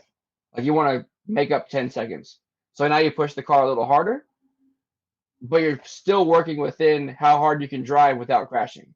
But you're incrementally getting faster. while keeping your consistency. So I think instead of just trying to shoot for a hot lap and just trying to drive it all out as fast as you can, work on your 7-minute time versus your one One lap. lap. Yeah. Hot laps. That'll do you a lot better. Because if you can have, let's say you could do a 35.4 is your hot lap. That was your fire lap. That was, everything was perfect. You were on the gas the whole time. But you could do one of those and you have a 40, a 40, a 40, a 40 trying to do the same thing. But if you back it down to like 90%, and now you're doing a 36.5, you're doing a second slower, but you're 36.5, 36.5, 36.5, 36.5. You've probably cut off 4 seconds. Right. On hot laps your, are on placebo, man. Hot laps are placebo. They just make you feel good. Yep. I agree with that. I mean, I got a good hot lap. Well, one lap doesn't win races. Cool. You finished 11th. Yeah, there you go. And speaking of this, Edwin Ortiz, what's up, Edwin? Drifting a 180 turn or using the apex? What's better and why? I would say the fastest way around the track is the shortest way. Yep. So drifting looks cool. Drifting is good when the track. I think drifting can help when you're on like a really slick brick 180 corner, because if you try to drive it all nice and tidy, usually the car stops mid corner because there's no grip. So if you can kind of flick the car into the corner and then kind of let the car be already turned to where all you have to do is accelerate out, that will help. But in a normal 180 corner that has grip, drive in, stay tight, drive out. You know what? When I think of a corner, what you're talking about, I think of the Montpellier track and that concrete corner that painted, and you could just see those guys would just drift around that corner. As soon as they come into that corner. And I always say the fastest way around the track is the shortest, and if your wheels are spinning and you're not moving, you're not going fast. So but drifting has its like you said, it has its purposes. It looks cool. It's like whipping. People whip for everything, but because it looks cool. But you know, real racers whip because they do it for a reason. You know what I mean? So yeah, I think hitting brakes and taking the apex and getting as tight to that pipe is as good, but it depends on the grip level. We have a couple more questions. Eric Olson, how many kits does a manufacturer have to sell to cover the cost of a top tier driver? A shit ton. Because a lot. You're just thinking of his salary. You got to think of his salary. You got to think of all the product you send them. You got to think of the travel that you out, because not all these guys have the same contract. Maybe their tire company is helping with travel this way, or their engine company as well. You know, maybe not always the chassis company pays everything. And contingency, man. Just contingency that you have to pay out for these guys is extremely expensive. So I couldn't tell you how many kits they have to sell, but I would say they would have to sell a lot. They gotta sell a ton. All right, I almost called you Connie. I don't know why I almost called you Connie. Wow. Maybe because I was talking to him yesterday. Sorry about that. Wally, Connie. I'm always messing up your name. Two IG questions. Jacob Gonzalez RC. I think he's from California. Mm-hmm. Yeah, I think so. See him at Revelation. This was the question about outboard tow and rear and inboard tow. Does the car react different to rear tow that is set on the hubs, which I would call outboard tow, and and on the D block, which I would call inboard tow? I would assume not, but I'm not too sure. It is actually a difference, yes, I believe. It does. It is a difference. Inboard tow is also, well, you're affecting tow, so that's going to do one thing. But on inboard tow, it affects the wheelbase of the car because it's changing the arms. You're angling the arms in, so the outer part of the arm is also moving forward. So you're shortening the wheelbase while you add that. So yes, when you do that, it's gonna make the car corner faster. It's gonna get in and out of corners really quick because now you got a short wheelbase car.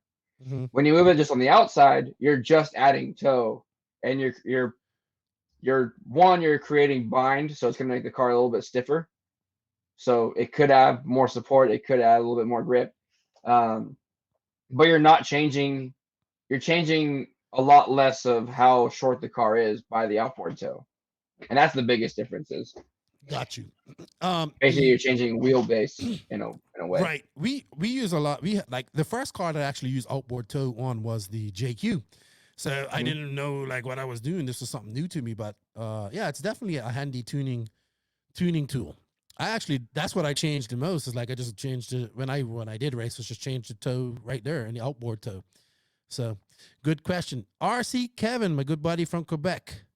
What does running a gear diff on dirt do? Matty G doing it in stock, he says. And conical versus flat piston.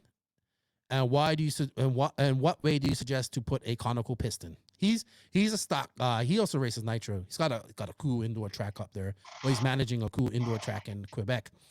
So, what do you think about the gear diff on dirt? Or what does running a gear diff on dirt do? It takes a lot of. It can be faster, especially for stock, because a gear diff is going to have the most forward bite that you could get out of a two-wheel drive car. Mm-hmm. But what it ends up doing is making the car rotate really fast, extremely fast.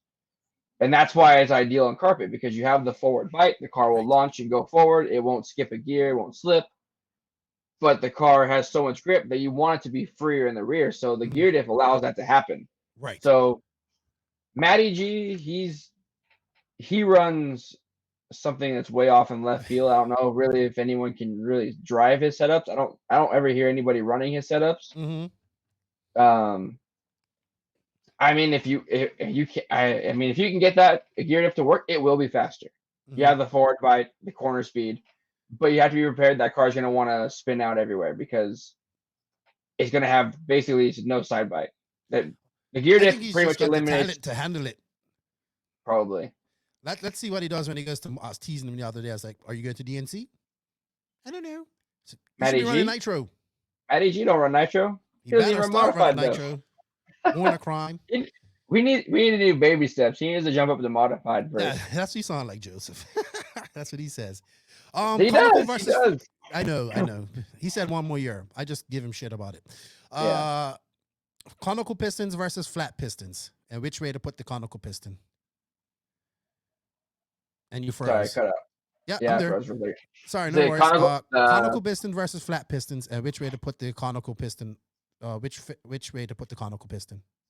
I've always ran flat stuff. For the most part, I've been running MIP stuff in my AE cars. I'm actually gonna try my JQ cars this next week.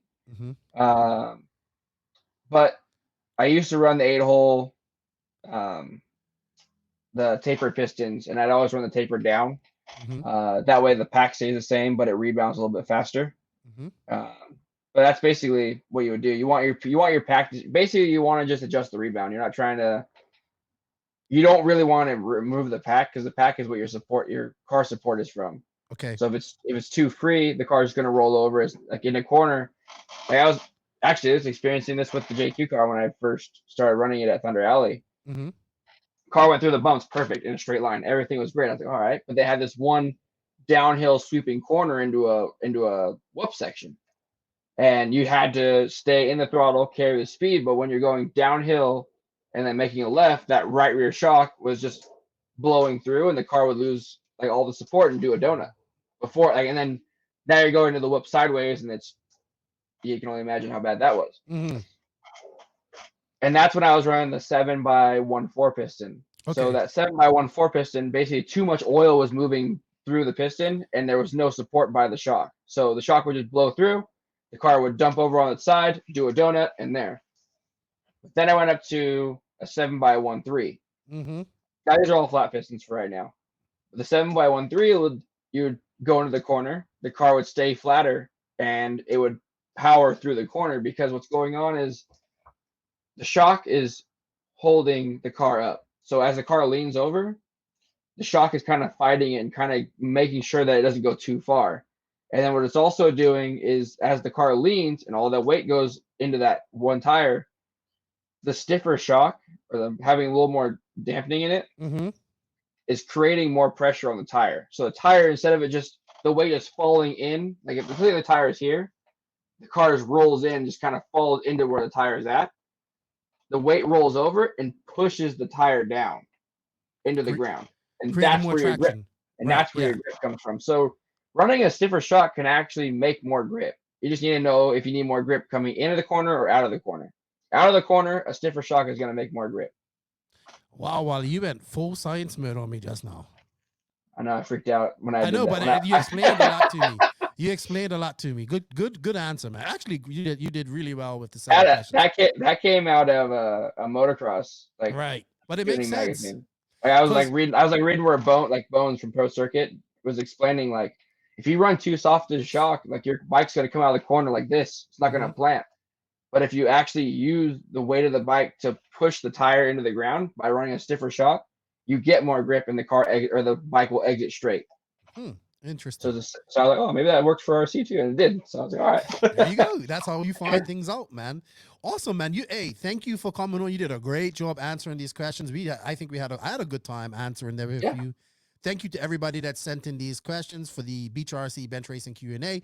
It took a little longer than usual, but hey, we got talking, and that's how it goes. We don't have a time limit on this type of stuff. So, Wally, I got you here. We're going to bring you on for the Sun City RC Raceway RC Thought of the Week. So this part of the podcast is brought to you by Sun City RC Raceway, home of El Paso's world famous, true old school motocross inspired 8-scale off-road track. From handicap accessibility and covered pits to drop the gate starts, this world-class facility has everything needed to give you the professional feel with the amazing country views to match. SCRC has 4 acres of parking with plenty of room for RVs, trailers, and the racing can carry on into the night with a well-lit track and pit area. SCRC is privately owned by the Showers family, Joey, Christian, and Corbin, a great family. Really had a great time there with them when I went there, who have been in the RC scene for 20 plus years. They also own all their own equipment so they can make frequent changes to the track to keep you, the racer, entertained. When they have big races, they even hire professional track builders and race directors for the big race. Please go to Facebook, follow Sun City RC Raceway there. If you're in the El Paso area, send them a message and say you want to come by. And in March, the TNR race is going to be there. So it's going to be good. So hopefully I'll be there. So thank you to SCRC for bringing the RC Thought today. While this is your first time doing this, so my RC Thought today, I have this vision. And I might actually do a video about this, but I have this vision that I one day will see. And this is kind of the theme. We should use big races to promote RC to new people. And club racing is where people learn how to do RC and learn everything to do that. So what I mean by that is I would like to see big races. Now they did it. I remember they did it in that big stadium. I had Rick McCrary on here and he was talking about it. Manufacturers Cup. When it was like in the stadium. Right. Yes, with spectators. And he said something that resonated with me. He said, if you treat it big, people would take it big. Like if you treat it like it's professional, even though we know like it's not like motocross, but people that come will think it's a professional. So I guess sometimes I go to these races. Like I went to PNB. I always go to PNB, and it's a big race. It's in the middle of Tennessee. It's nothing really around. Like you go around this little town, there's nothing around, but it's like you never see spectators come in. And actually, I think that's actually a great race to probably bring spectators in, because Dave always has the main like around just after lunchtime on a Sunday and stuff like that. So I guess my point here is this is my vision I want to see, and I've said it before. I like to see something like this done, promote to spectators. Okay, we're gonna have, it doesn't have to be the whole race, because we know we race for 3 days. So just try to get the people there on the Sunday for mainstay. I would like to see, we have to kind of put our professionals forward. They're the cream of the crop. This is what we want to present to people. Not guys doing 20 million barrel flips down a straightaway. You know what I mean? Or breaking the car off every jump. Not saying that's not important. Don't get it twisted, guys. You know what I mean? But we want to put our best foot forward. We want to introduce people to RC by showing them hey, these guys are pro guys. They can race. So I always have this dream or vision of maybe just catering that main to spectators. By meaning that, like, get them in there early, have those pro guys lined up in like a factory row, have them actually wearing something that looks like a uniform of some sort, promoting their sponsors. Like you do in motocross, sitting down. This doesn't have to, now to get this twisted. People are like, well, I want the racers in the pit so I could go talk to them. That's still there. We just want them for an hour to greet the spectators, have their products there, have an engine there, have tires there, all this type of stuff. You can, promote your products, have pictures, autograph that, give it to a kid, make it its day. Treat this big, others will treat it big. Yep. Make it big. That's what I want to see. Now, when you get to the race, you get the commentators on there. Don't commentate for us. We know what's going on. Commentate for the spectators so they know what's going on. Make sure they can see the show. Give them a pamphlet. Hey, welcome to the race. Hey, charge them to come in. Charge them $5. They'll be like, oh, wow, okay, this is cheap. Give them a pamphlet as they come in. Explain to them what we do. Maybe have names, pictures of their car, their sponsors, of the drivers, the top pro drivers there. Then they'd be like, hey, this is you. Can you sign my pamphlets? This is all stuff that can be done in RC. But we can still keep RC kind of like the way we do it, where we can mingle and interact with the pros too. It doesn't have to be one way or the other. We can still interact with them, but let's take some time to promote RC and at least make the pro nitro buggy main. Because let's be honest, that's what people want to see. Pit lanes, pit stops and all that type of stuff. At least make that pro main exciting and something you would watch on YouTube, even if you didn't know about RC. Mm-hmm. That's what I would like to see one day. And then that's what we use the big races for. We get the spectators in. If we get 10 new racers from 100 spectators, I'm happy. Those 10 racers, they go out to their club race. They find, oh, where do I club race? Oh, I live here. Here's a club here. Here's a club here.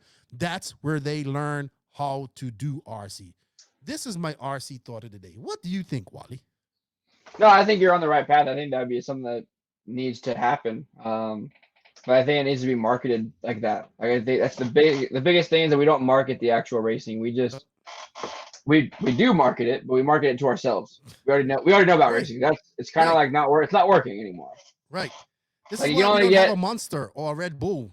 Right, because we're not opening to more people. We're just recycling old new people. Which, I mean, it gets the stuff out and people are still buying stuff, but we're not making anything happen. We're not making it grow. We're just keeping it recycling and staying the same.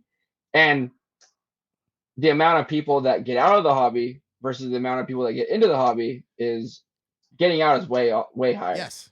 So you're recycling the same people and then people are leaving. So, and then every once in a while, a new one trickles in, a new person trickles in. Like I see it, I've watched it at OCRC. Like OCRC, yes. There's like years where people would be like, it would be this group of people that was at track all the time, and then that group leaves, and then a new group comes in, and then that group leaves. Like, but there's only like one or two core people that like stay in it. Yeah, so, I agree, man. That I think it just needs to be marketed. Everyone knows about RC cars. Everyone's like wanted an RC car when they were a kid. Yep. But they don't know that there is a lot more to these. There's not just you're going to buy a car at Target and it's gonna break and you're gonna throw it away. No. Like that's what a lot of people think. And then you get to the point where you see something hitting a 25-foot jump and you're like, yeah, what was that? How did that happen? Exactly. So it's like you just gotta get the people there, and I think that's what using big races is gonna do. But it also needs to be in a more. My opinion on this is it needs to be in a more public area. I agree. We need to start trying. Like, I know it's expensive. I know it's hard to do. I know it's not like we just. Oh yeah, I wanted the RC Fairgrounds. Like it's not just gonna happen like that. There needs to be a way to do it. There needs a plan. But I think if we can get all together and we can, like, if we start working together at that kind of thing, it can happen. And one example that I do remember that it did happen, which it's a start, and I thought it was pretty good. It was at RCX when it was still a thing. Ron House from Motorhead RC, which is no longer around anymore. But he put on a race at the RCX event. It's called the Great American Outdoor Race, I believe. Okay. And at all times around the fences, it was packed with people that that had no idea what RC racing was. Yeah. People are watching it. They're like, they hear announcing. They're watching me warm up my nitro buggy. Like, they're all like just wondering, like, what's going on? Like, what is all this? And it was cool.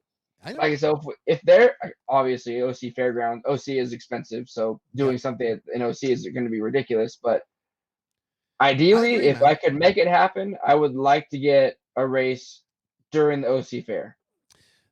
You know, because they do all kinds of stuff like that. But again, we'd have to work on a format that we could get enough racing in, but we can have it on a time schedule that's not going to take all day. Right. And would have to be like maybe just 10 to 15 guys. I know just for like a show, you know what I mean? I know Well, like, I was thinking we could do a full race, but we would a time full it. race. So it'd be timed, like it would be limited. I'd say like no more than 100 entries. Okay, that sounds good. That sounds really and then good. we would do a different type of qualifying where it's just timed. You just go out there and you basically, I would say for that event, I would like to do like just purely off of fast lap, like just do a supercross format, 100%. So we'd make it cheap. So if you don't like, if we'd still do the lower mains and all that stuff, but it wouldn't be too crazy. Right. But you do time practice, so you get like a 20-minute time practice for each of the heats. And then that's it. That's all. Right, If your time practice is your practice and your qualifying. Yeah, I think all you gotta do is one hot lap, and then you put it in order, and then we sort the mains, and then we say come back at 7 p.m. tonight for the mains, and then you can you'll have a more scheduled thing so people know, oh, okay, the A mains, the finals are gonna go off at this time. They're not going like, all right, we're doing qualifying for 6 hours, we're doing lower mains for 3 hours, and then at the very end we have A mains, and that's all.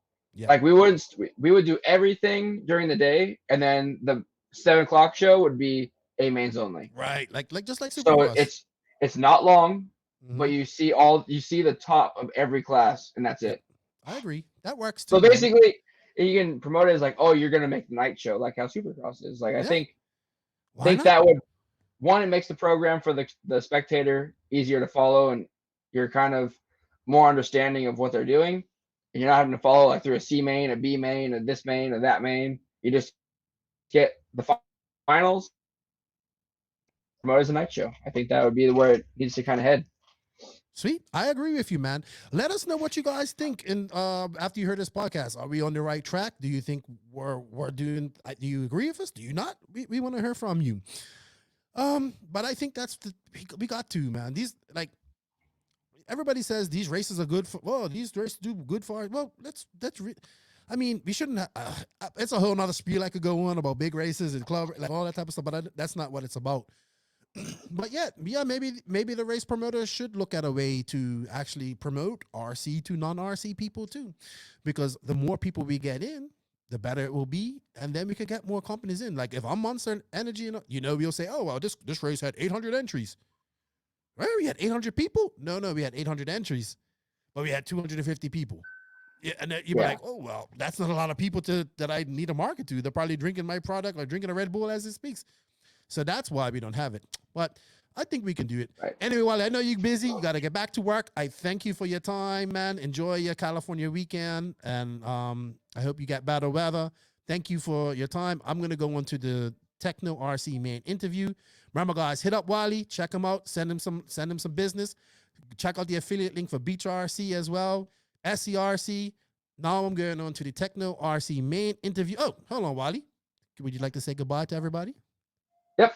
I'm going to see you guys later. I'll probably see you guys around for another Tekno RC chat line. So we're going to also, I know you're busy, and we're going to try and rotate you in to do some of these questions. I know we went over our time limit that we said we was going to go on, but you're probably going to see a little bit more of Wally because he's going to come in and help out with some of the setup questions, which I greatly appreciate. So please show Wally some love, man. Send him some kits, rock them WallieBuilds hats, and see him. If you see him at a race, just go up to him and talk to him, man.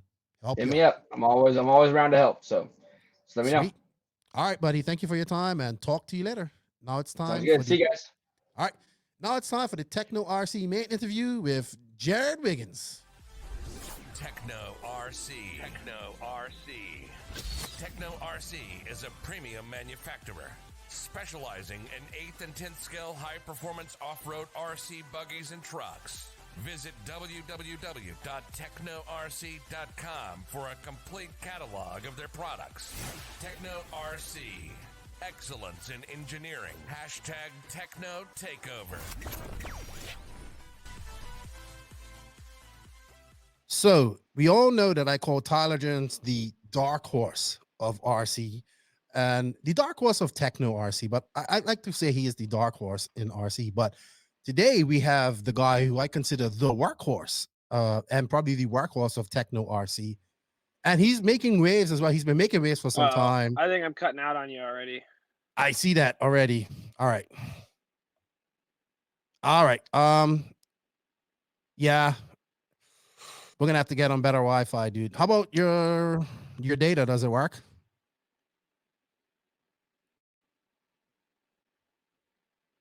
You back there now? I'm here. Okay, cool. You're cutting up. Yeah. I turned my Wi-Fi off. I think I should be good now. It just said problem with connecting, so I think we should be good. All right, you're kind of moving kind of slow here. So. Oh yeah. All right. Let's go out and move. Yeah. If you have to move, I'd rather have good video and good sound. Let's see if I can find a better spot. Just give me 1 second. All right, I'll be waiting for you here. No worries.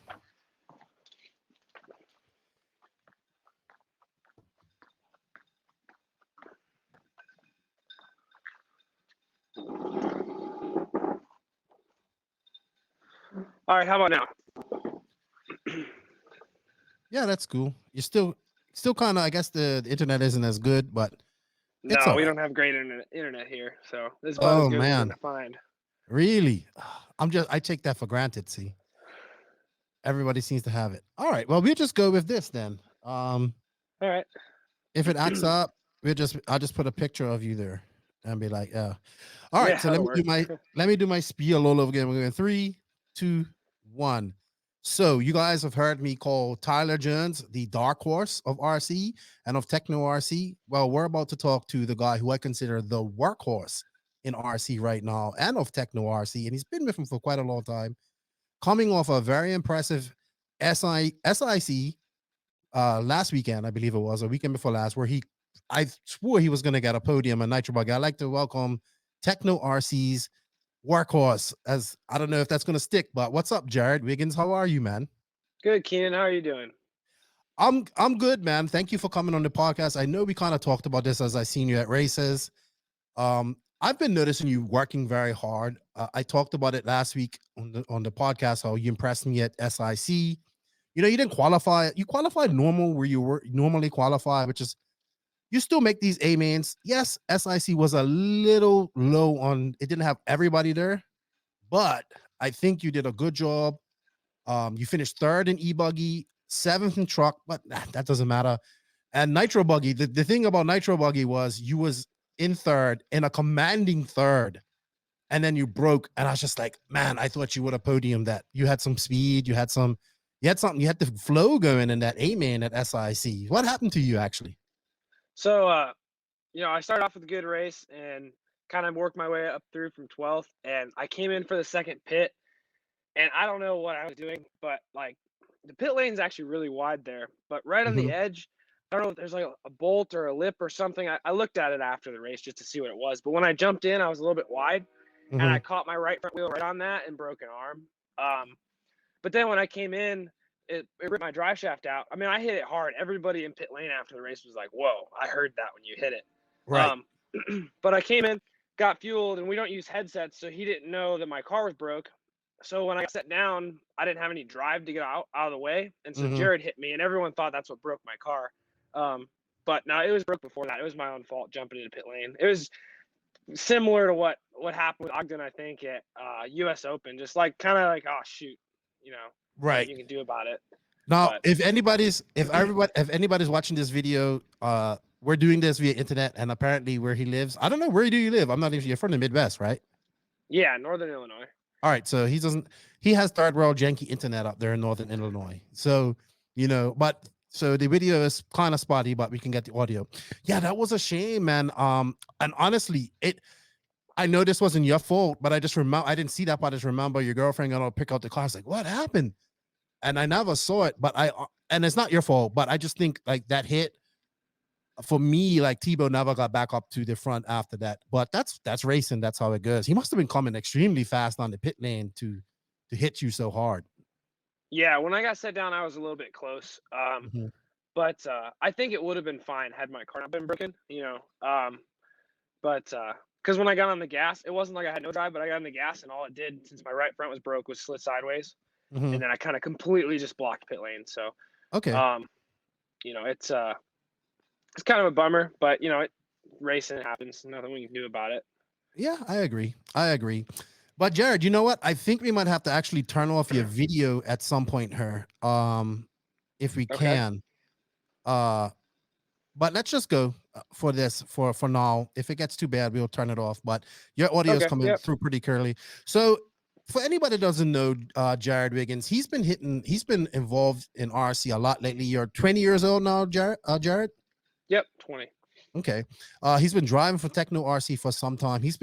I think you've been at every race imaginable since 2019 and during 2020, but you was traveling a lot, dude. So man, we're gonna get into that, but I just want people to kind of know who you are and where you come from. So I don't even know. So I always like to find out when and how you got into RC. I always find that very interesting. So what got you started in this crazy life and world we call RC racing? So it's like I was 12 or 13, I think, and my dad actually, he quit right before I was born, but he used to race full size like short course trucks, like the Traxxas Torque series or the Lucas Oil series. So he did that for a long time, and that's how him and my mom met, because my mom's family did. So we were kind of come from a racing family, through full size off road, and Traxxas was a sponsor of the series for a long time. So at one of the races we went to just to go watch, they had like a try-me track set up, and I marshaled for the try-me track all weekend, and they gave me a free slash, and that's kind of how I got into it. And that was in like 2012-ish, something like that. So then, I got going to a local track, and I didn't really start actually racing till like 2014 probably. But then, like, I think the reason I'm a little bit different than a lot of people is because a lot of people, they'll like get fast and then start going to bigger races, kind of like Seth. Nobody ever heard of him, and he just showed up in TQ DNC. Where I was fortunate, where I kind of started. My first big race was Nationals in 2015, and I had no idea what I was doing.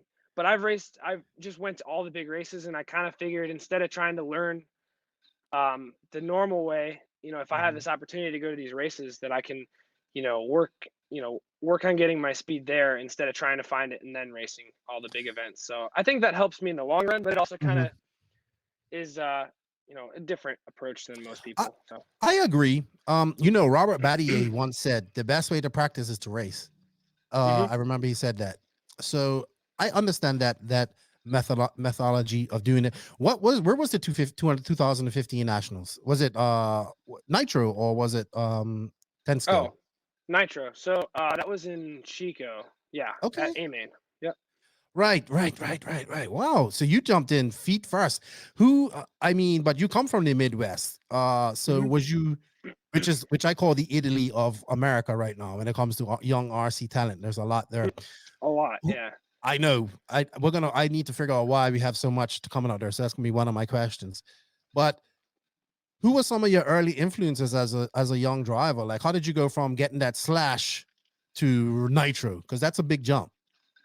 So, trying to think. I just went to a local track one time. I raced a lot of indoor e-buggy, and it was kind of a thing. Like most indoor tracks now, it's all 10 scale.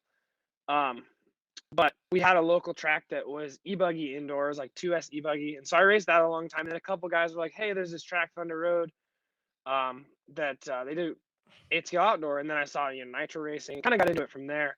But I did actually. They have this Midwest Nitro series, which is kind of like what the RC Pro Series is now. Is kind of what that was at the time. Kind of like also JBL. It was pretty big, around its time, and that was like 2012 and 13. And that was like right when I started going. I went to one of them and just saw. It was funny actually. Colin Weatherholt, Tyler Jones, Michael Page. I think Cole Tallard was actually there as well. All those guys, when they were my age, young kids, but they were all the guys winning, and so it was cool to see that. And I feel like Tyler and Colin, and then Derek Weatherholt at the time as well, kind of were cool influences on me. They were really fast at the time. I was just racing sportsman and didn't really know what I was doing, but I wanted to get there. So Colin is the son of Derek. I'm not. I know who they are. Oh, I'm just not Colin sure. and Derek are cousins. Derek Okay, they're cousins. hasn't raced in a while, but he was really good, back in the day then.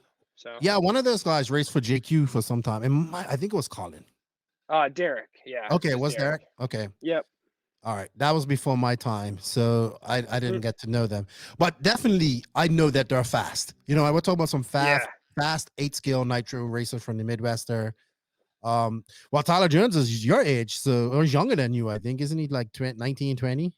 No, we're the same age, yeah. But it is Really? crazy to think that like my first nitro race that I went to was one of the ones that him and Colin were winning. So it was just kind of a crazy, like we're the same age, but yeah, he kind of was an influence on me wanting to do this, So Maybe he got started a little earlier too. yeah, Sounds like yeah, okay. a little bit. Cool. All right. So you went to your first nationals in 2015. Do you remember where you finished?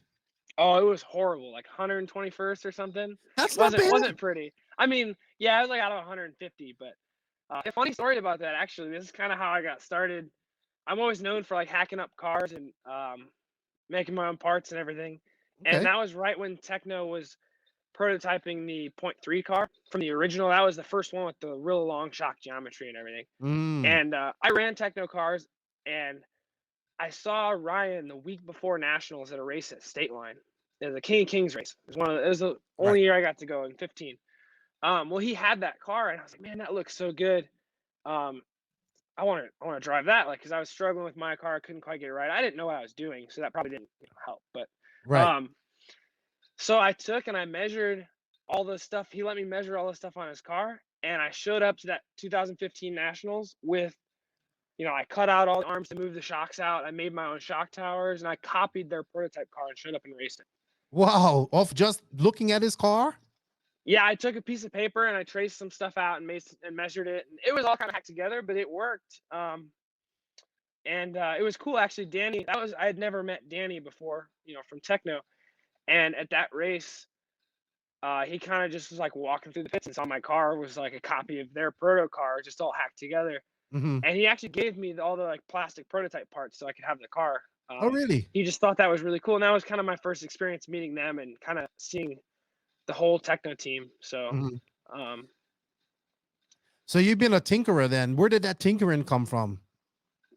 Probably my dad. I'm a little different also. Like my dad wasn't into RC. So I've always done my own wrenching and all my own stuff. But we have a shop here, as you can kind of see behind me. But we have a shop. We work on our own stuff at home, and so every time I've kind of wanted to change something, you just go out there and you make it and cut it up and change your car and see if it works. So it's kind of something I've always liked doing and working with. Right. I get that because I mean in 2015 you would have been 15. Yeah, or 14 for that race. Yeah, 14. To do that type of stuff is pretty. I mean, we couldn't get 14-year-old kids to build a kit nowadays, let alone make their own parts. So the Tekno car was like you kind of started with Tekno, I assume. Then that was your first nitro car and stuff like that. No, actually, I ran some Intech cars for a while. Oh, I remember that. Like, you can, I kind of jumped on the whole 50%, sponsorship train, and it definitely didn't help my racing, but it's a stepping stone. A lot of people do that, and I did that for like a year, from like 14 to the start of 2015 was when I got a Tekno car, I believe. I think I got one for Christmas or something in 2014. So. Okay. That was the first year I ran Tekno. And I've been there ever since. So that's 5 years. So you went there, Danny sees you, gives you these parts. That starts your whole connection. Then I guess you started just like getting more attention, more support from the Tekno team, or what happened after that? Yeah, here and there. They're all really cool guys. So I got along with them well. We'd see each other at the races and they'd always help out. And they're really great to me. So it kind of just started a connection there, and it's turned into something that we work together a lot now. So yeah, I mean, you are there. Like when I think of Tekno, I think of you like a lot because you're just like you've been everywhere, dude. You've been all over America. I think it's awesome that you're doing these things. Thanks. I don't know, man. I see you out there, and At one point, I thought you worked for. I don't know. Like I thought you worked for Tekno. Like you heard all these rumors that you're working for Tekno. You're doing this for Tekno and all this type of stuff. But I mean, obviously, I believe you work closely with them because you do such a great bunch of driving. How do you get to do all of that? Like, I mean, do you work? Are you in school? How does that happen? Yeah, so actually, once I finished, I went to college for just 2 years to get my associate's degree in case I want to go back. But I started with Tekno this year, actually working as their kind of product tester and Okay. not kind of developer. Like I don't design any parts, that's all left up to them. But I do all the testing and stuff. So that's also part of the reason I get to go to the track as much as I do. Yes, you go to the track a lot. How do you do it, man? How did you I do love it it. during I don't know. school? So that was also something I think that kind of held me back from getting as many good results as I wanted. Like I was kind of always, just top of the B or making the main, and that carried on for a while, which I was cool with that because that was my first kind of experience doing well in like end of 18 and 19. And then once I finished school in May of 2020, I was kind of like, okay, I can really do this now because before I would never have time to practice. It'd just be like you go to the track, you race once a week, you do the best you can. And I'm still like, trying to just same thing I was doing, like making parts and like thinking about my car, but I just never had time to really do it.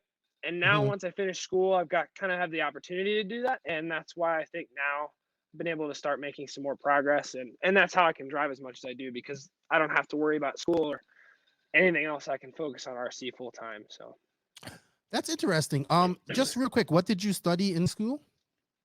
I wanted to be a mechanical engineer, so I got up to the 2 year point where I could transfer to be a mechanical engineer, just associates in science. So it's nothing. I did all the math and calculus and stuff to get to that point, but I never took any actual engineering courses because Mhm. it was kind of go down the road of 2 more years to try and be an engineer. I really didn't enjoy school too much, or Mhm. you have an opportunity with RC, and school is always something you can go back on. So I figured I would get to a good stopping point, where I can always go back and pick right up where I left off, and then go for it in RC. So that's what I've been doing. Well, you got a job in the industry. It's a little bit different from being a paid driver. You know what I mean? This is your job. It's a Hmm. it's you're gonna be there whether you have good results or bad results, and that's it's a big difference. And it's the smart move in my book because you're not just gonna be as good. You're only as a paid driver, you're only as good as your last race. Let's be realistic. So Right. if your last race you didn't do well, then you're only as good as that until your next race. Whereas, yes, obviously you want results, but you're kind of more permanent. Like, I guess, who do you work with mostly on the Tekno team? Like, who do you talk to on a daily basis, and who are the Um, guys that are in charge of you or you're under? you know, uh, like Daniel, Matt Armeni, and Matt Walter, we kind of all work together quite a bit. Mhm. They're a really small company. I'm not sure if you know. There's only Yes, yes. a few guys that do things. So we're all pretty. It's kind of not just one person we talk to. Everyone's kind of involved in some way. So Mhm. and it works great 'cause I get to go to all these events and race for them as well as test parts. So it kind of all goes hand in hand. So I'm always doing something or being at the track. I try to be at the track and average like 3 days a week. So just Yeah, depends let's on the talk. week. Let's talk about that. So when you go to the track, Joseph always says practice with a purpose, right? Yeah. His famous for saying taking 5-minute runs, make a change, do multiple 5-minute runs to see if it made a difference on the clock. When you go to a track, is there a difference between testing for parts? Is there a difference between like I want to get faster, or how is it? Well, how do you approach it? So it just totally depends on the day and what I'm doing. But if there's something specifically like, oh, we got to do this today, Mhm. it's like what JQ said is really accurate. Like, if you're not at the track and if you're trying to make headway on something, whether it's car setup or you're working on tires or something, you can't just go out and drive your car and look at your fast lap. Like getting your 5-minute run pace, getting your fast lap, your 5 minute or your top five average, all those things, really matter. And also, Mhm. like he said, learning the track. There's a lot of stuff that he really has down with testing, and that's all really critical and things a lot of people don't do. So also with practicing for my driving, I would say a lot of my track time is also for that. But I think I still learn a ton when I'm testing parts Mhm. with my driving as well. It always improves. So there's a good balance of that. So do you, when you're out testing, are you writing notes in a notebook? Are you just how does it work? Like, how do you keep track of your performance, or if a part works, or what you feel what it does? Yeah, just taking notes. Okay. Nothing too crazy with that. Writing things down, making notes in your phone, things like that. Now, your dad wasn't into RC, but has he gotten into it any on the mechanical side with you at all? So yeah, he's super into RC. Like, he goes to all the big races, and he's always my pit guy. Hold on, is that your dad with the trailer at every race? The camper, yeah, yep, that's my dad. Is he the bald guy? Is that the bald guy who was always there? Yeah, I don't know who your dad is. yeah, you'd see him. He's usually always at the races like that you'd see me at. So yeah, Then it's got to be the tall guy that's bald, right? yeah, That's your dad? yeah. I didn't know that. I didn't think he was old enough to be your dad, to be honest. Okay, I didn't know that. Sorry. Yeah, no, you're good. Yeah, so he's always there pitting me. It's kind of just like he's definitely got the know-how to work on my cars and do things. It's just I'd rather it be all on my Mhm. responsibility, because then if there's ever a problem, I know, oh, I did that. Or then whenever he's not there, there's no change in my program. Like, I have the Mhm. same program wherever I go, if he's there or not. And he's really helpful in the pits with everything. It's just easier, I think, on me if I just do it all myself, and that's kind of how I've always been, instead of having a mechanic. Do you take any advice from him? Does any of the mechanics from the short course world that he used to race in apply to our world? Yeah, there's been some times where I've and mentioned something to him. He's like, you can do this way, or like, especially if I'm making something and I have, I want to put this here, but I don't know how to do it.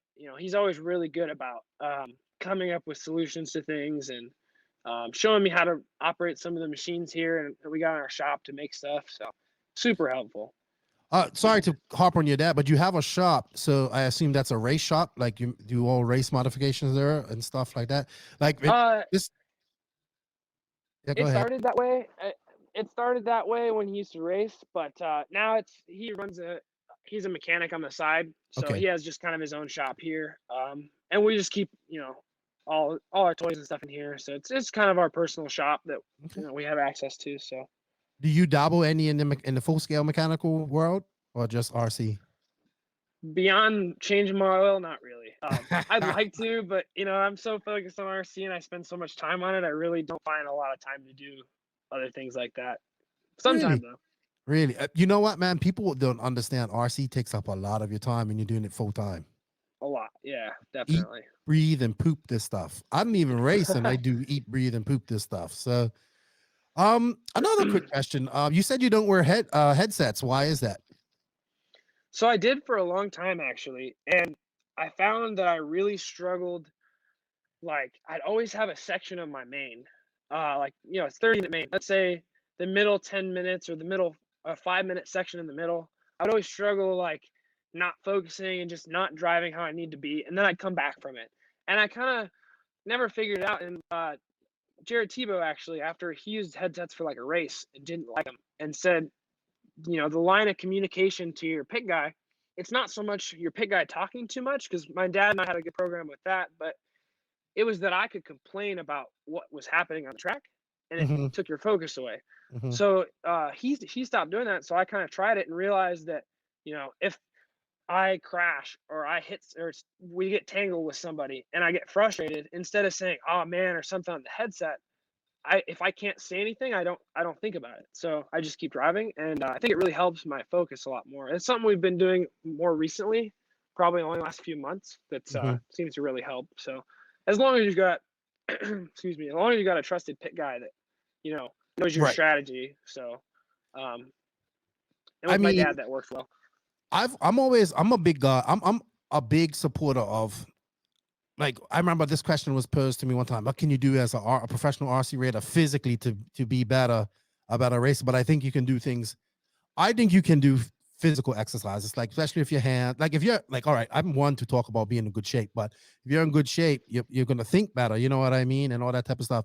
But I'm interested in knowing your opinion. You're a younger racer, very mature at the same time.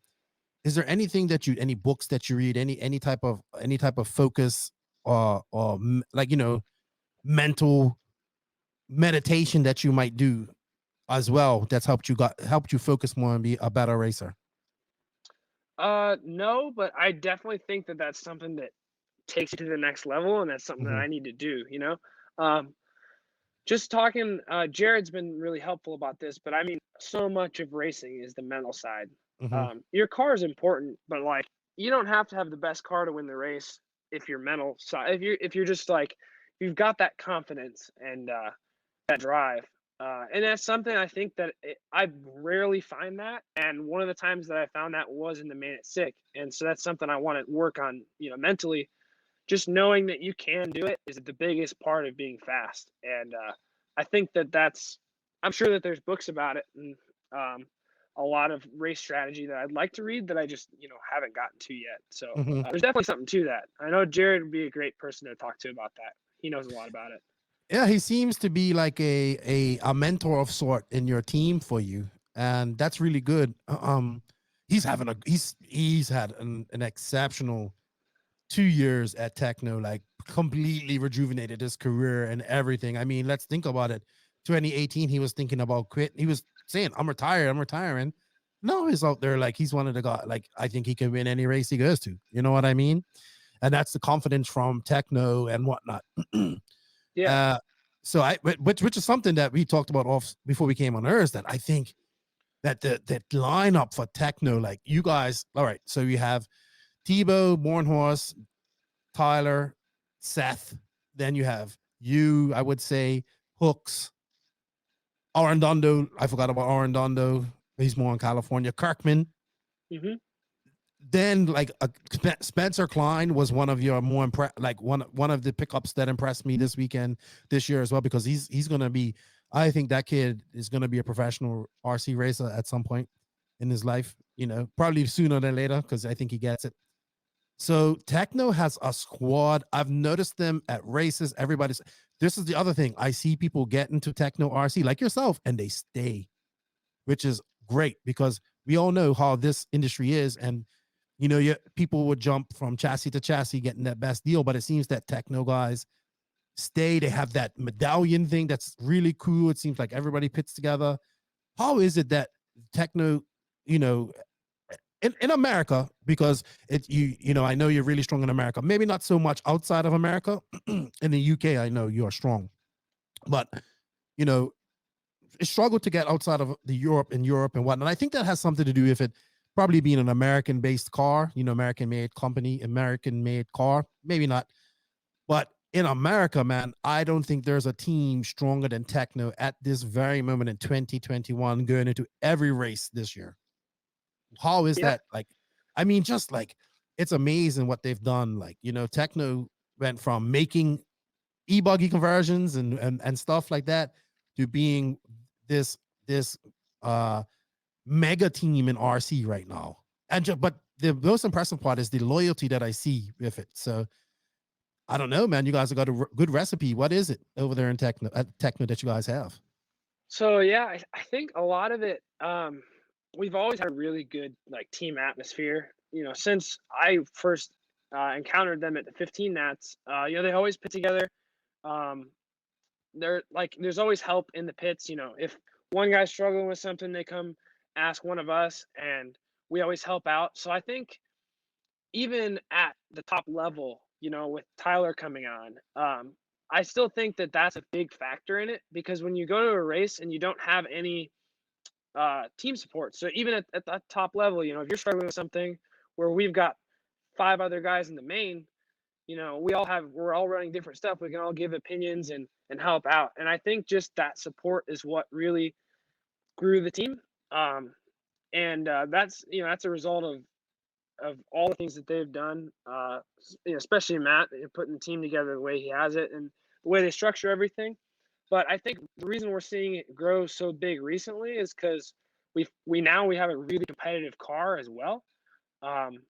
So it's kind of all falling together. Where before, I think with some of the previous platforms, we had a good car, but it just wasn't quite where we needed to be. And now there's kind of a fresh start with the 2.0 platform, and we're winning races. The car's working really well. I think everyone's kind of taking notice. So. The new Nitro car is really good. I know people's like, Keenan, you're swinging off Tekno's nuts, but I honestly think it's the car I would buy if I had to go buy a car right now. I haven't really looked at it in person, but I know one of the biggest complaints from the previous model was that it was very twitchy, especially in the 180s and on the Nitro car. I always think you guys have had a really great e-buggy.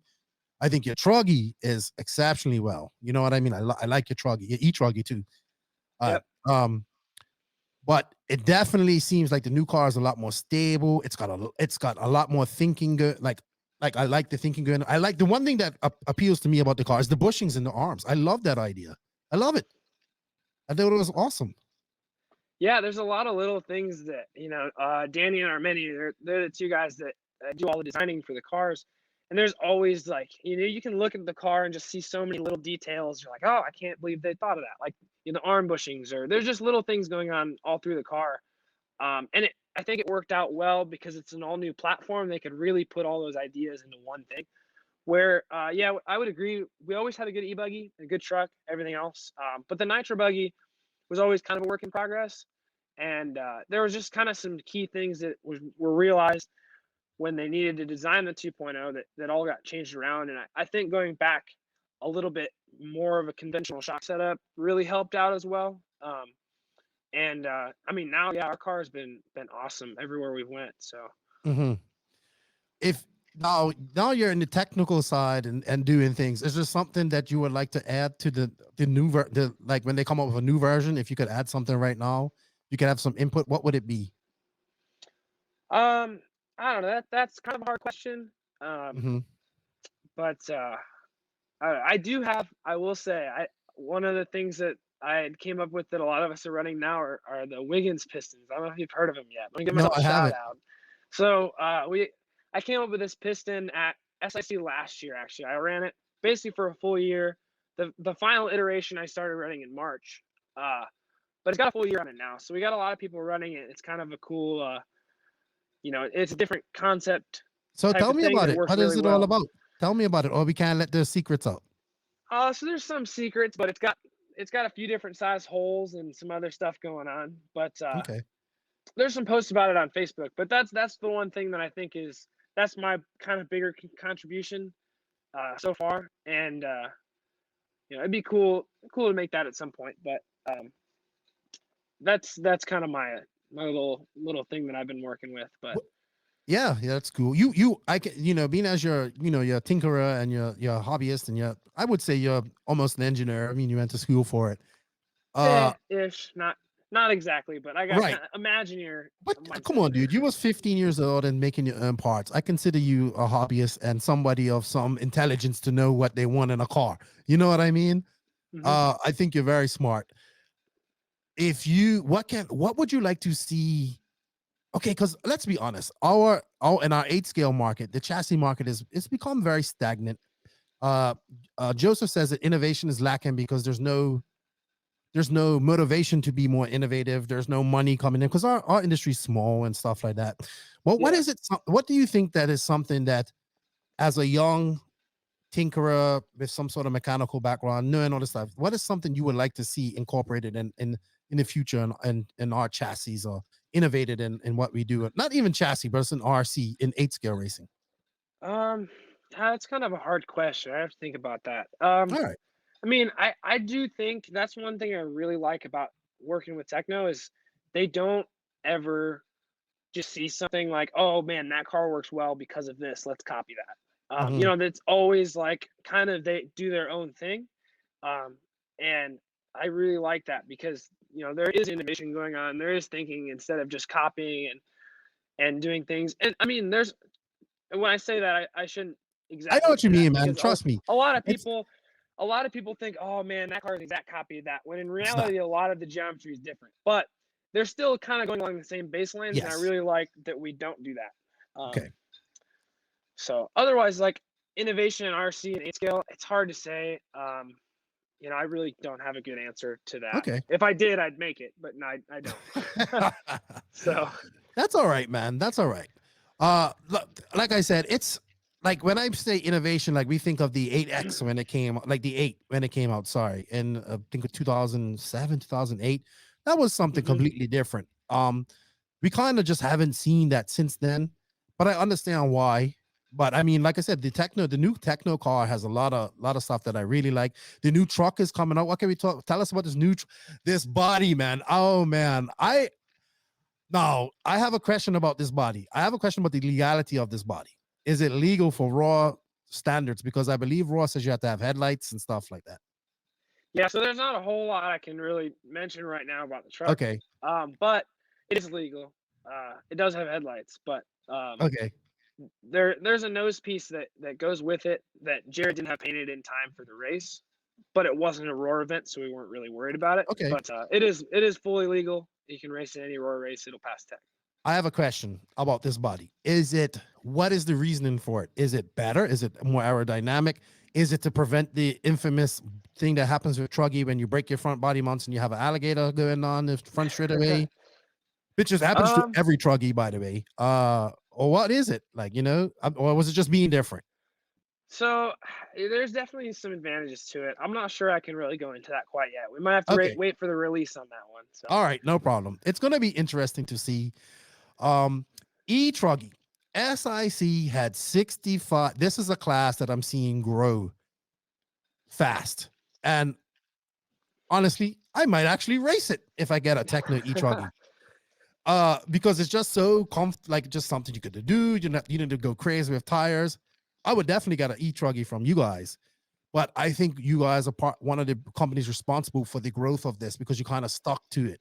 When you have people like me and Joseph saying E-Truggy, I don't think it sucks. But you know what I mean? I was just like, can we not have E-Truggy? Okay, I'm accepted that E-Truggy is not going anywhere. But I also think it's a great gateway class for new people. So E-Truggy, what can you say, man? Tekno has been a big part of it. What are your thoughts on it? I think it's growing. I've never really ran E-Truck, but I did run it at 2 races at the end of last year. But it's different, but I think it's cool because it's one of those things that like it's another class you can run without having all the maintenance of Nitro Truck. It's really easy for people to drive. If the track's really rough or a big track, it's just kind of like a fun thing to do. It's not super competitive. So I think even in the open class for some people, they get a little bit scared away on certain things at big races. And I mean, E-Truck's none of that. When I raced it, there's a guy, I don't remember his name, but Brent Jackson, I think. He races a lot of those races. And he's got this big old mohawk on his E-Truggy. Like this fur mohawk. So, I mean, it's just kind of one of those fun classes. I don't really see it getting more serious, though. Yeah. Yeah, I would say more just it's growing because there's a lot of those races in the South. I think it's just the 8-scale electric scene in the South is really big. And that's where most of those big races are. So I think that's why we see so many entries down there. But it's a cool class for sure. It's all right. And just something fun extra class. Yeah, I think that's the class I'm gonna race. And whenever I get back to racing. All right. So we mentioned it a little earlier. You're from the Midwest. I call it Italy of America. You guys are producing a lot of talent in 10 scale, a lot of talent in 8 scale, and it just doesn't seem like it should be happening from this area, but it is. And why is that? I don't know. When I started racing and I always heard about, all these big races out in California and all the fast guys are out there. And then kind of realized a few years ago, like, man, most of these, I mean, there's definitely fast guys all across the country, but we have a lot of talent in the Midwest. I'd say arguably some of the most, for a region in itself. And it's kind of weird because a lot of us don't get to race each other more than a couple times a year. It's not like we're all going to the same races.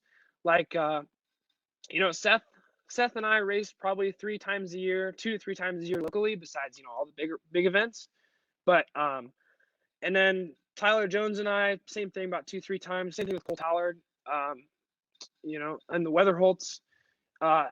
It's different, but I guess maybe because we have a lot of tracks around here, it's hard to say.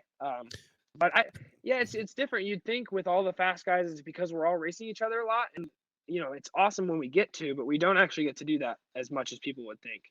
Not like in California it was. No, You they know what race I mean? every weekend. Yeah, every Yeah. weekend they all race with each other for sure. So And the thing is, there's so many young guys like Drayton, his back, and I yeah, thought he's yeah, back. he's And I was fast. talking to his dad, and he's like, "Yeah, they beat Lutz in e-buggy at what's that place called? The Having Fun RC or something like that." Oh, RC Fun Park. Yeah, this Yeah. weekend he was fast. Yeah. Right. And I was like, "Well, what happened to Nitro? Oh, it was my fault. It broke." But it's good to see him back because he's very talented.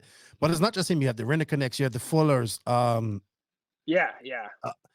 like Lots. all these, the Horns, all these Yep. fast extreme, and then well, not even I rank Cole Tollard like as a really really good 8-scale driver. You know what I mean? And you and obviously Tebow, but I mean Bornhorst, Ryan Lutz, Adam Drake doesn't he originally come from the Midwest, I think, or something like that, or I can't remember. Yeah, I'm not sure on that. Right. Missouri or Yeah, I something mean we like got that. a lot.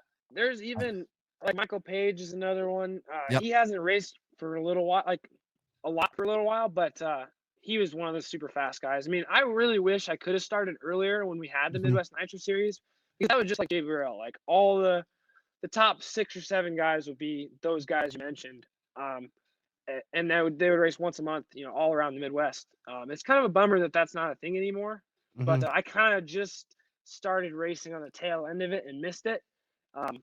But that could be contributing before. But I mean, like you said though, the Rinderneck, Fullers, even Tollard was at the end of that. So I mean, that's still not even a good reason Yep. for it. They're Man, just the getting Fullers are fast. coming, man. Hey, Fuller has. I say this all the time. I said it. Hobbyplex, man. Omaha. That's Tebow's kryptonite. I think the Fullers have beat him there twice. I think you beat him there as well the other day, didn't you? Was you second or third? E-buggy, yeah. Yeah. Um, He goes to that track, but it's I think it's kryptonite because when you're faster, you're fast. You know what I mean? There's some I don't know that I really like going to Hobbyplex, but I would say Mason Fuller and Seth. They're Yep. both like the two kings of that track in 8 scale. We'll go to some other race and the outcome will be completely different. And then you'll show up there and they'll smoke anybody that shows up there, Yep. including Jared. So and it totally depends on the weekend, but there is something about that track. Both of those guys are really talented at it. It was just kind of a bummer Seth couldn't make it to some of the winter series this year because he dominated last year. Mhm. And now Fuller starting to get it figured out for this year again, and he was going really fast. So it would have been cool to see those two guys duke it out this year. But I know, but um, we have time. that track, we have time. yeah, that track's definitely there's something about it. Some guys can go really fast there. So Yep. All right. So, future for you. What are your goals for 2021? You have DNC coming up here, hopefully, in a few weeks. yeah, I can think you. I think you'll be. I definitely expect you to be in the main. Not saying it's nothing against DNC. It's not going to have the international flair that it usually has. Unfortunately, I mean, Yeah. even I myself, I'm not coming, which is unfortunate. But I you think got it'll be DNC. similar. It'll be similar, I think, to like the level of competition. Probably like AMS this year. Yes. Probably about the same, plus testing, Yes. but otherwise it'd be about the same, I think. Yes. Which It's is going to be good. It's great. Like the yeah. fast North American guys will be there. All the fast North American guys will be there. It's going to be Yeah. good. Unfortunately, due to COVID and stuff, I just can't take the chance. I don't want to do a 10-day quarantine either. In America. Yeah, that's no fun. Well, and also, I mean, I don't think that there's going to be an issue with it getting shut down. I don't know Mhm. any information on this, but I think it's going to happen for sure. But I mean, for me, That's I'm what- just not going to be able to come. You know what I mean? there's just a little concern, I think, with that. With some people, especially the international guys, they don't want to fly all the way here. Oh, they're not going to come. They're not going to be able to come. Right. The European guys Yeah. can't come. And Yeah. and then like a 10-day quarantine, like that just knocked it. Like, all right, I'm not even going to worry about it. You know what I mean? So Yeah. I think the A is reasonable for you at DNC. Like I told you before we came on her, and this is no disrespect when I mean that. I think you're very Adam Drake. Adam Drake will always say, I'm not the most talented guy out there, but my stuff is ready and I put in the work, practice, Yeah. hard work. And when I think of that's kind of what I look at. Like, you know what I mean? Yes, there are guys that are more talented than you, and I don't mean that in any disrespect whatsoever, but you are working very hard. And I think I just, like you said, it's just showing like you got finished school. You've been racing since you was racing during school. Then you was racing all 2020. Yeah. And now you're just, yeah, man, keep it up. Thanks. I Yeah, think, so it's hard to say for a goal for DNC. I try to not like set myself to a certain point, I just want to Mhm. go there and do the best I can. Last year was pretty decent. I missed the buggy main by like 2 spots. I made the e-buggy main, and that was with the international guys. So I think I got a good shot at doing well this year. I think so So too. I'm I excited. think Should so be too. good.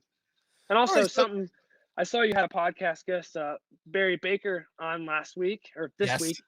Um, and that reminded me one thing he told me at DNC last year. So I was in the B, and I went to DNC, and I was like, I want to make the B. I'd be happy with that, And so he asked me how DNC was going. It was after qualifying was done. I made all the Bs, and he's like, so what was your goal coming to the race? And I was like, oh, I want to be in the B. I think that'd be good. And he goes, well, why are you coming here if you're wanting to be in the B? He goes, if you're coming here, you should be coming here to win. And I was like, all right, yeah, you got a fair point.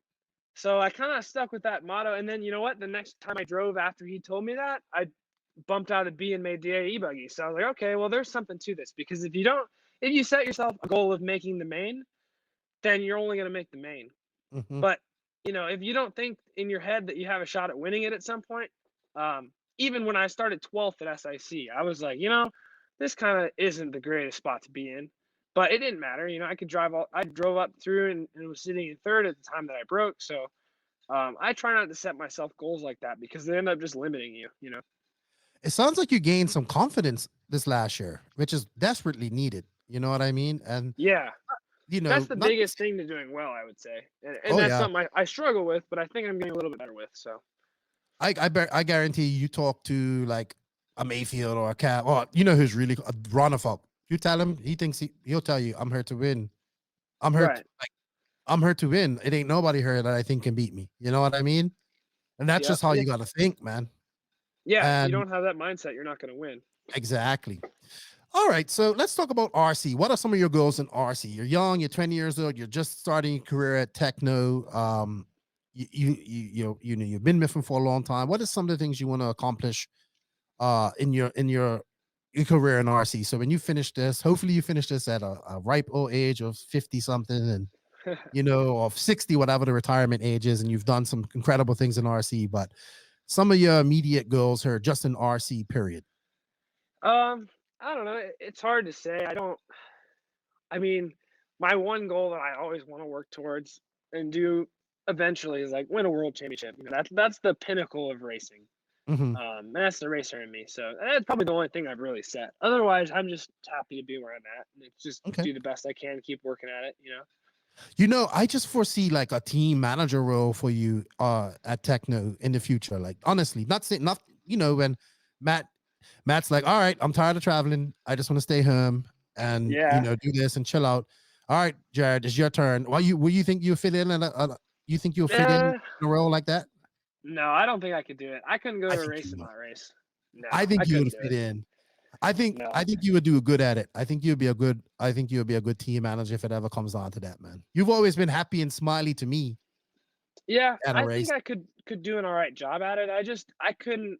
The racer I in know. me, I couldn't go to a race and not be racing. Oh, I So hate it. I think the day that I can't race is when or the day that I can't be competitive Mhm. or continue, progressing is kind of the day that I would be done racing. So, Right.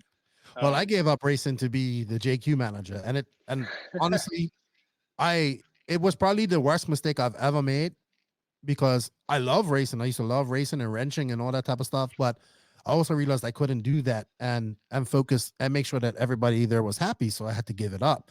So I've been to all these cool races, but I've never driven. I raced AMS 2018. That's about it. But yeah. it's unfortunate, but at least I got to go to them. So I understand that.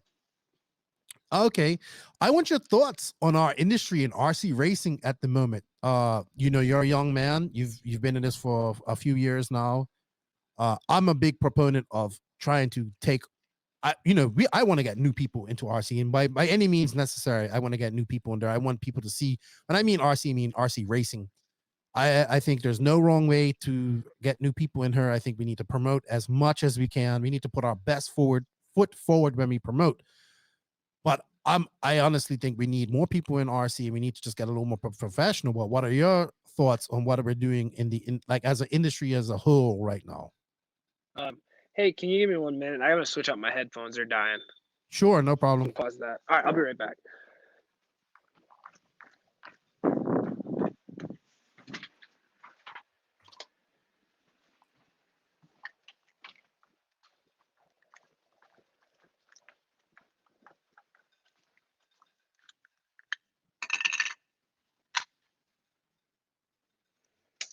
Oh, you know what?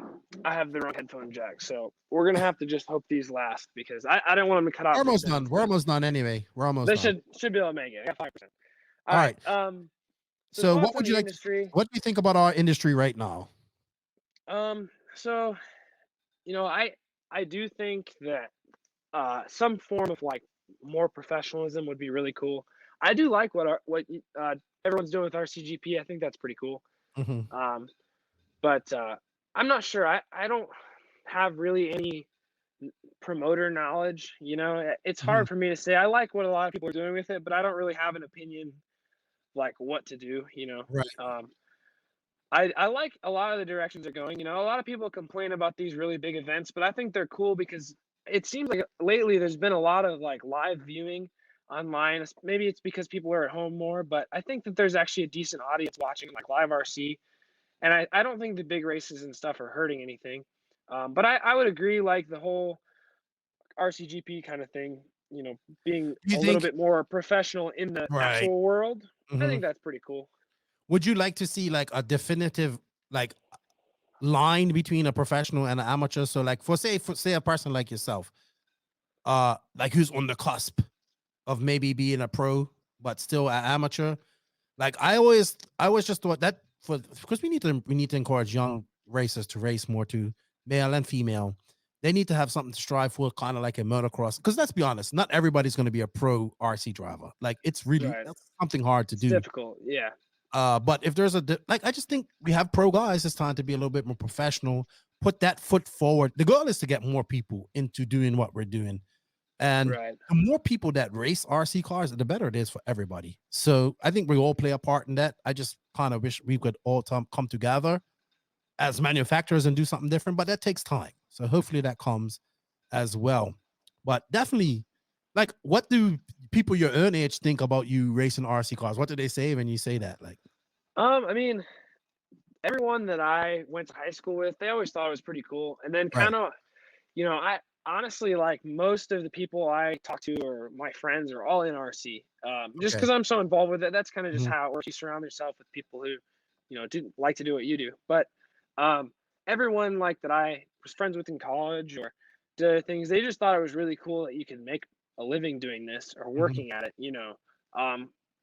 And everyone seemed like it was really cool. No one really knows about it, but then once you tell them, they think it's a really cool thing that you're doing.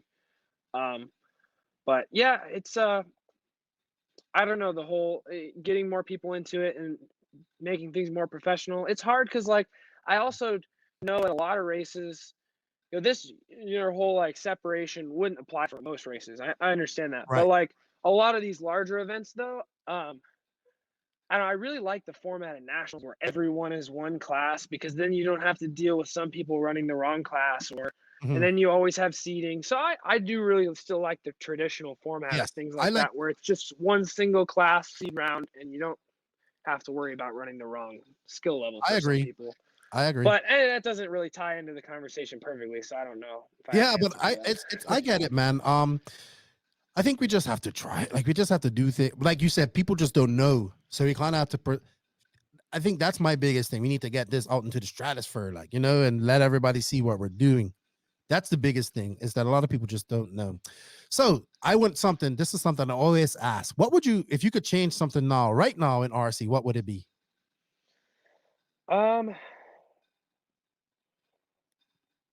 That's a hard question. I don't really have too many complaints about everything. You're just enjoying RC, dude. You're yeah. young. You're having fun. I like it.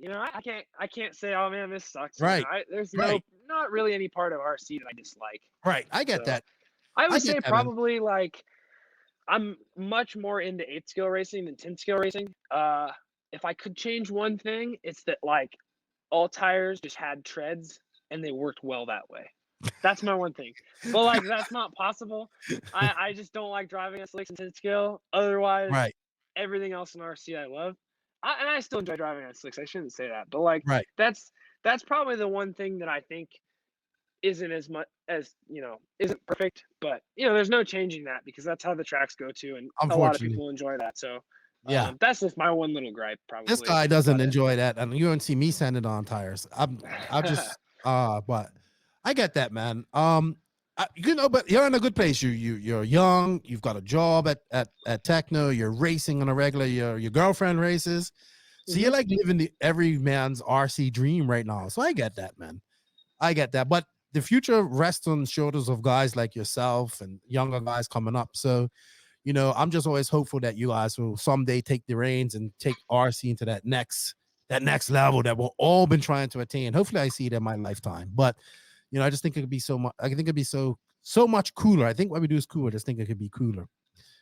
All right, dude. Well, I told you I wasn't going to take up too much of your time. Your headphones are dying. Sorry about that. Bad internet. Before we go, would you like to say thank you to your sponsors and to anybody before we sign off here? Yeah. Thank you to everybody that supports me, especially Tekno. They've been huge in helping me race as much as I do and go to see all the places and meet the people that I have. Thank you for letting me be on this podcast. Thank you for coming. It's my first time doing this. Cool thing. I'm looking forward to listening to it. So, do you even listen to my podcast at all? I know I dabble one. So I don't really listen to podcasts, but I will say I listened to 2 and both of them have been yours. So thank you. I appreciate that. He's listened to 2 of 109. He's listened to 2 people. All right. Thank you. I appreciate that. And don't forget to sub to my YouTube channel, please. I get all your Tekno guys to sub to the YouTube channel. I'm trying to grow that. But, all right. Sounds good. Yeah. Say thank you to your sponsors. Sorry, I interrupted that. Yeah, Tekno RC, aka Block, Tekin, MKS, VP Racing Fuels, ProTech, Ultimate, JTP, Boom RC, everybody that supports me. Thank you. Couldn't do this without you guys. Yeah, and I would say if you're at a race and you see Jared, go up and talk to him, man. Every time I've seen you, you always smile. You always say what's up to me. I think that's cool, and I'm sure he'll, no matter what car you drive, he'll be willing to help you give you a hand because he's just a cool dude like that. All right, dude. Well, I thank you for your time. I thank you for your time and your janky internet because, like, right now you're just frozen right there. But that's cool. If you made it through the interview, thank you. Keep up the good work. I wish you all the best at DNC and even just this year period. You weren't really on my radar, but now you got me watching. I mean, you always have me watching, but I'm watching more now after SIC. I really want to see you young guys do really well and take it to the older guys out there. We're stepping it up for sure. Yes, man. Yes, we have to because the youth are the future, man. I know you're a little older than the youth, but the guys that are coming up, they need to see you guys going after these older guys, these guys, and taking it to them. So they say, hey, if they can do it, we can do it. So good stuff, man. Thank you for your time. I hope to see you at a race. I am now welcome in the Tekno pits. I know I was in there last year. You're always welcome. It was a little weird, but I know Matt's a really good dude. I've gotten to know Danny. He's really cool. I need to get him on this podcast. I need to get him to make a track for the ad on this podcast. So keep hearing this big badass DJ. So I need to get him to make a track. But good luck to you guys. Like I said, Tekno, super serious squad for 2021. And it's going to be impressive to see what you guys do as a team and yourself, man. Thank you for your time and have a good DNC. Thank you. See ya. All right. Bye-bye. House of RC. Have you guys signed up yet? If you haven't, you need to go because even myself, who I'm not pushing, but I think this is really a good thing. I'm not even using it to its full potential. And the man who designed all of this just showed me how I'm not using it to its full potential. So I know you guys aren't using it either. But welcome, Connie Swenson, to the NNRC podcast, House of RC. It's growing. It's growing, Connie. It's getting there. Hey, thanks, Keenan. Yeah, it's really growing. I mean, we've had a House of RC in beta now for 4 months. So it's been 4 months of testing, developing, and we set a goal for ourselves to have 500 users, and now we have our over 1,000 users. So, Really? but yeah, the Congratulations. next goal is 10,000, of course, Of course. because this is for the whole RC community. It's not just cars, so it's planes, boats, and beginners, racers, professionals. So I think the target group is pretty wide. So Yes. we put our bar high. Right. So we've brought you on because we're gonna probably do this is like a tutorial, I guess I want to say, a short tutorial of some of the features or new features that you might have for House of RC, because I get it. A lot of people get there, they see it, they're like, oh, this is a lot of information. I don't know what to do. But over the next couple months or weeks, we're gonna try and few this is going to be like a short segment on the podcast. It's not going to be every podcast, but maybe once or twice a month, highlighting any new features or any questions people might have, because you've been a big supporter of the podcast. I like this, and I think it's good for RC. So this is your time, Connie. Let's show off your invention, House of RC. New topic, new segments. So are you ready to bring it up? Sure, of course. So Okay. bring it up on the screen. Right. So everybody that is not, watching this, I'll try to make it as visual as possible, explaining it as well. Hopefully, a lot of you have already signed up, and I know a lot of you have. So you've seen what has been in the beta. For the last month or something, we've been doing a lot of things behind the scenes. So you haven't been able to actually see what has been going on here. Otherwise, we have actually pushed new releases almost nightly. So you have been able to really watch the new features, and we've been announcing them on the House of RC members group on Facebook, and people have come with suggestions and tips, and that's great actually. So during the beta, we have received so many suggestions and great feedback. So the 1.0 that we're releasing tomorrow actually has, it's really above all our expectations and dreams that we had for this. So this is kind of exciting. So what you're seeing here is the new home screen or the new dashboard. And you can see there it's packed with a lot of things. In the beta, we really just showed 6 panels of all the kind of main item types in the system, which are users, organizations, places and tracks, events and products. But now we're starting to kind of feel and see what really the benefits of having a data-driven platform that this is. It's just really connecting everything in the industry and the community together, both kind of physical things and digital things. And I'll try to explain it as good as possible.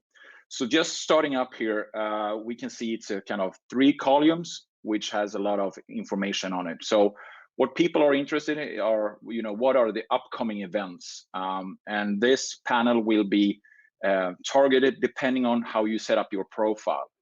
So you can set up what type of RC categories you're interested in, like cars, helicopters, planes, and also where you come from. So you pick your country. So you will only see events that are relevant to you in your country, in your region. But if you want to see other, globally, you can kind of just reset and pick and remove those filters. Then we have really upgraded the links and resources. Resources is really where we have the digital content. So it's really links to any website, social media, Facebook, Instagram, YouTube, of course, forums. Anything that is digital is called a resource in House of RC. But now you can actually see them in line here. Here we have, of course, Joseph's video about the death of RC Part 1, which is here. These resources anybody on the platform can add. So this is kind of an open bulletin board to put your stuff here. So anybody can link here. You can see who posted the resource. We have Caitlin from Race Like a Girl podcast. Katie, Katie Carmendi. Yeah, she's up here. You have Tyler Hooks here with the unofficial pit lane rules from Live RC. And people also can kind of vote on these things, just like a thumbs up thing. So we have kind of introducing these interactivity features a little bit more like Facebook, because we try to want to create engagement in this. So this is for everybody. Everybody can post stuff here. So that's also why we want to, be mindful of what you post here, Yes. because we don't want to have any, just stupid stuff. And we have moderators on the site, so it will be picked down anytime, you do anything stupid. In the middle column here, so this will also be something that will bring people back every day, because we aggregate news from a lot of different sites. So right now we have Big Squid RC, we have Circus RC, we have Live RC, and Red RC here. So you can see all their news up here. You can scroll down and really see it's all here. And so that means this is the place you need to change your start screen. House of RC should be your start I agree with page you. on your internet, because you get all your news here. You get your events here.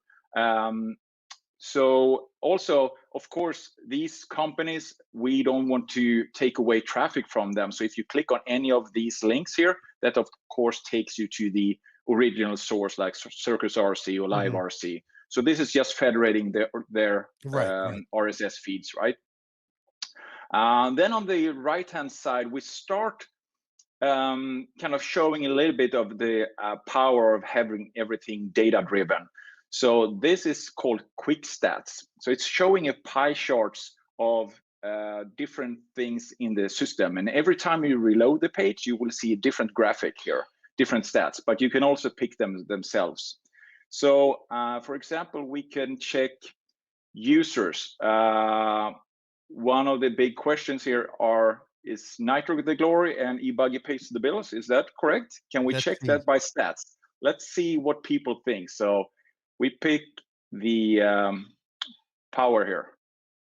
Oh, that is a close call, right? Oh, it's so close. It's so close. So we have 45.2% Nitro and 44.6% electric.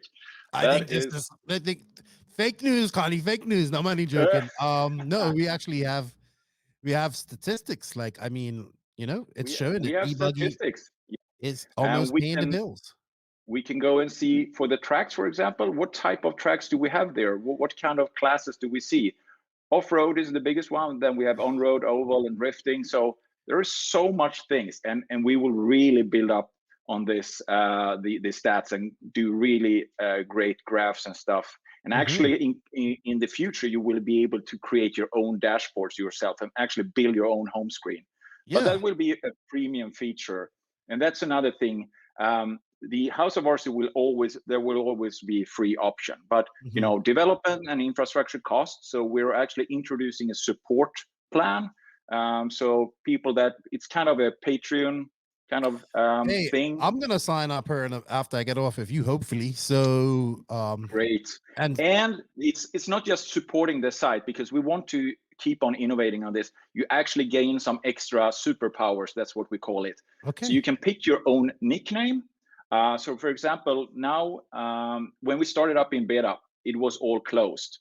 Most of the site is actually public now, because we will look at a profile here later on a guy I think you've seen before, and it's kind of like you're building your RC resume. So it's a public profile, and you want to have a nice URL that you can share with people on any other of the social media. And to be honest, I think that should be your resume that you send to the different manufacturers and brands. When you want to become like sponsored drivers, just send them the URL to House of RC. You have all your results there, everything, and your whole racing history. So that's kind of, and also if you want to add Facebook posts to your own profile, if you want to add your own feeds like a YouTube channel, or for example, if you have a podcast like the No Name RC podcast, you can add your podcast RSS, and all your podcast episodes show up in your profile.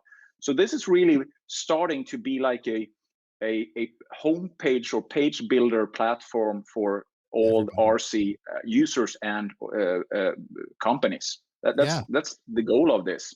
And I'm actually guilty of not using this till its full potential. Like, I really am. And now that I've seen it, like, you're pointing out different things to me, I'm like, okay, Keenan, go get that's why I really want to be, and because I think I need to educate people on all the different features. There are so many things, and I think it's hard for people to really grasp what you can do here. And the last thing you have here on the right hand side in that column is kind of newly created. What's the newest stuff in the platform? So right now we got S-Works released their new Truggy, so it's already up here. You can click on the Truggy and see the new car in here. So we have over 300 products in the database.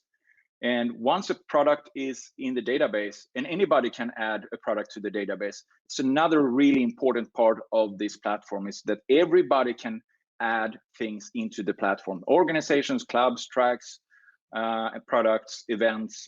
So we really build this together. It's a community-driven platform. That's a really important part of it. So let's look at somebody's profile that's really good. Should we look at somebody that I think has a pretty everybody knows, and I'm upset he hasn't put my nickname on for him yet. He hasn't fully accepted his nickname yet. I know.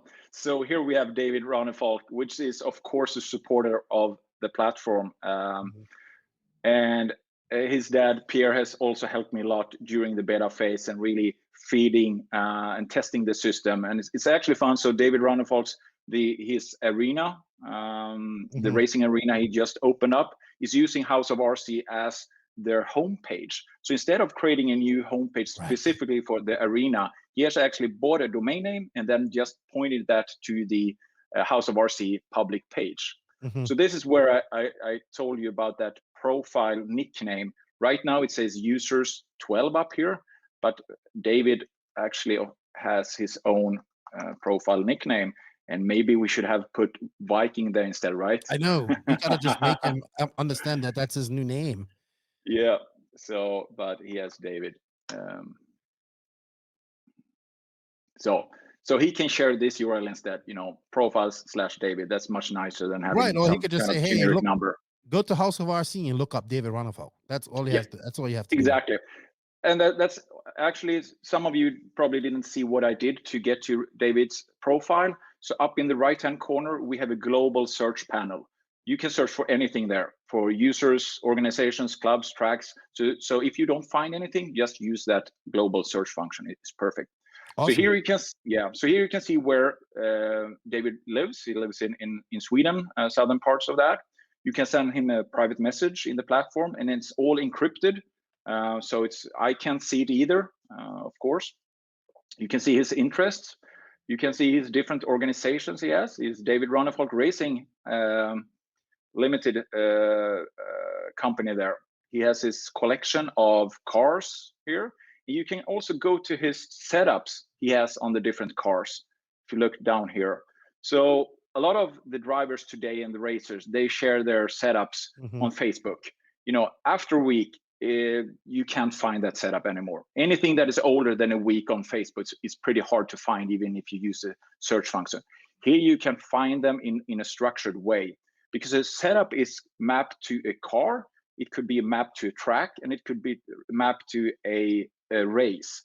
So everybody going then to that track, they can see all the different setups for the different cars that has logged to that track. So that's perfect, going to a track and see what are the setups I should use on this track. You can of course see his results here, and look at the first result in that list, top 25 RC rankings. So that is, as it's not announced yet, but we are in discussions and collaborate with top 25 rankings to do something, how we can link this together. And that's another thing that happened during the beta phase. Anybody can actually put up their own ranking system in House of RC. So not just top 25. There's a specific event type called rankings. So if if a region had a series or anything like that, they can put it in there and people can go right to there and check it out. That's cool. Yeah. I like that. So on the right hand side, you see his YouTube channel feed here. And his Facebook feed is for some reason not loaded here, but that should show here as well. So that means, a lot of racers today, they have Instagram accounts, they have YouTube accounts, they have Facebook accounts, and a lot of forums or blogs. This brings it all together in one place. This is really where you can find everything from a racer or any type of RC fanatic. Clicking on the top 25 RC ranking here, you can actually see their Facebook post as well. Look at this.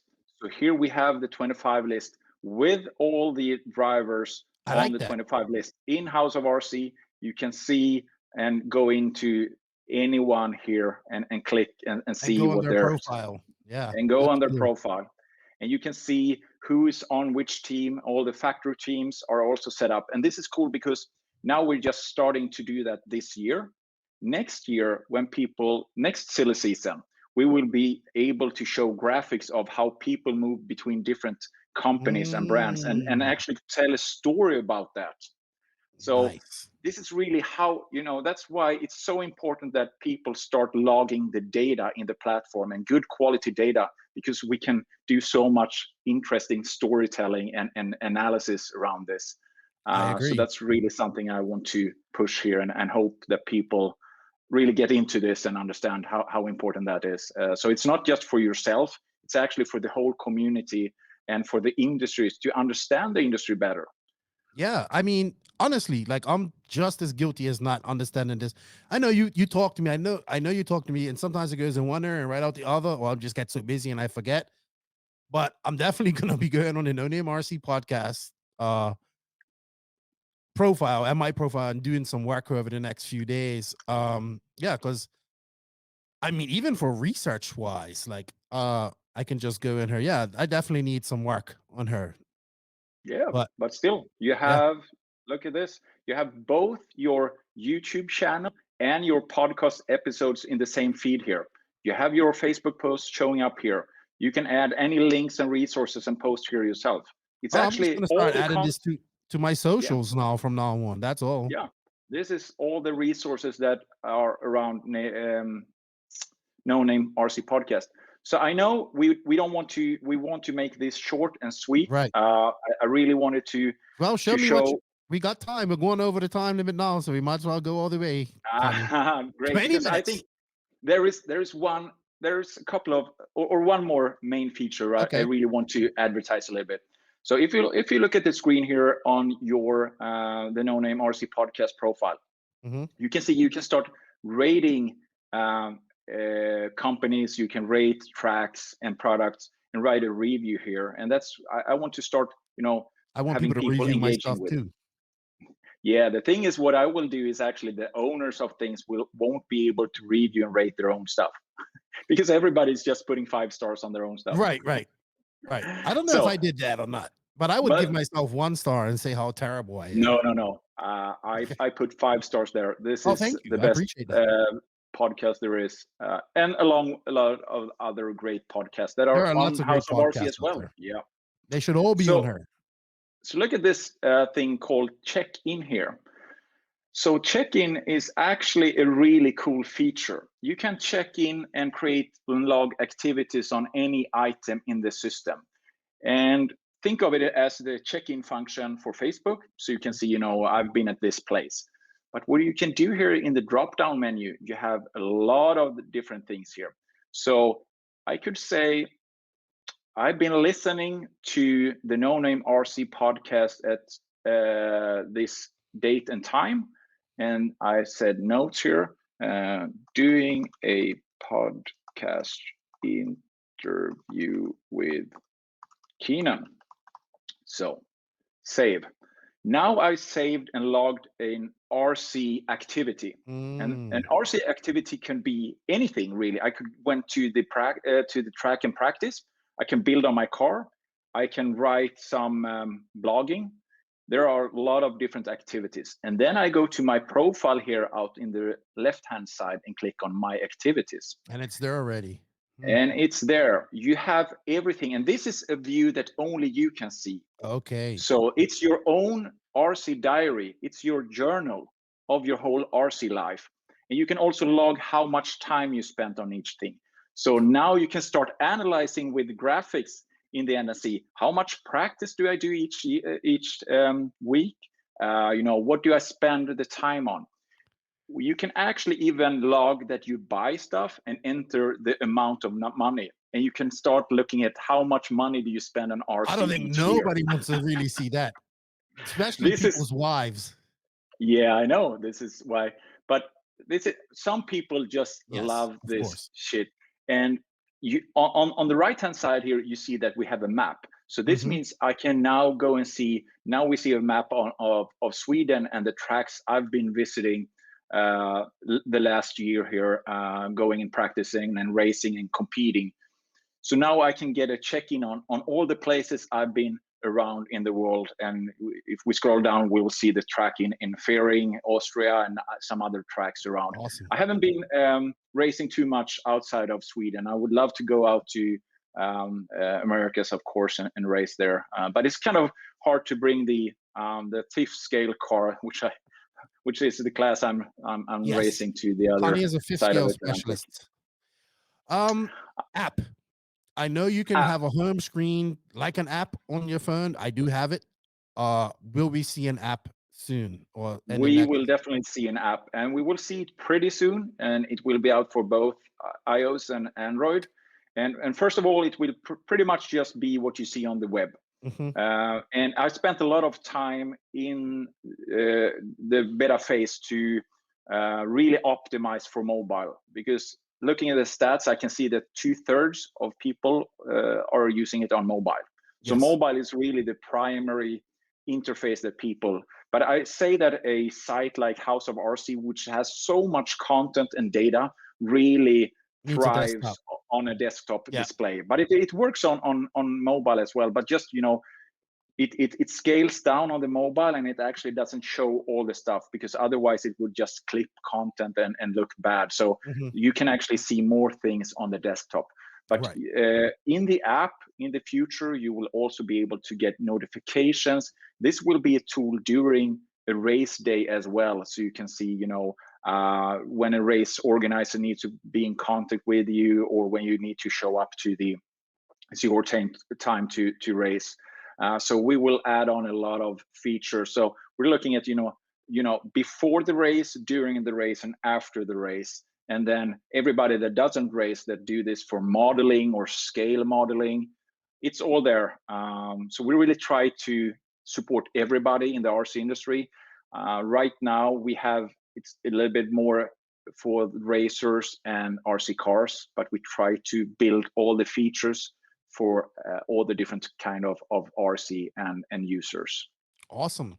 All right, Connie, I learned something new. I need to start utilizing this tool a lot more, just on a daily RC search basis, looking for topics and just everything. I just, like I said, I just forget, but I will just, like, I could just say to somebody, hey, you want my socials? Go check me out at my profile. Look me up on House of RC. There's everything you need there, or whatever. So I'm definitely gonna put some more time. I'm gonna subscribe, pay my membership fee, because I believe in this.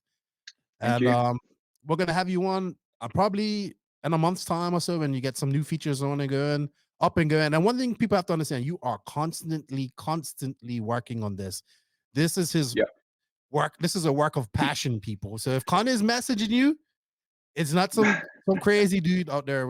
He's trying to do some good things. And I think we can all get behind this and just make it easier, not just for us, but also for new people coming in. You can say, hey, check out also for RC and check this out, like basics of nitro tuning.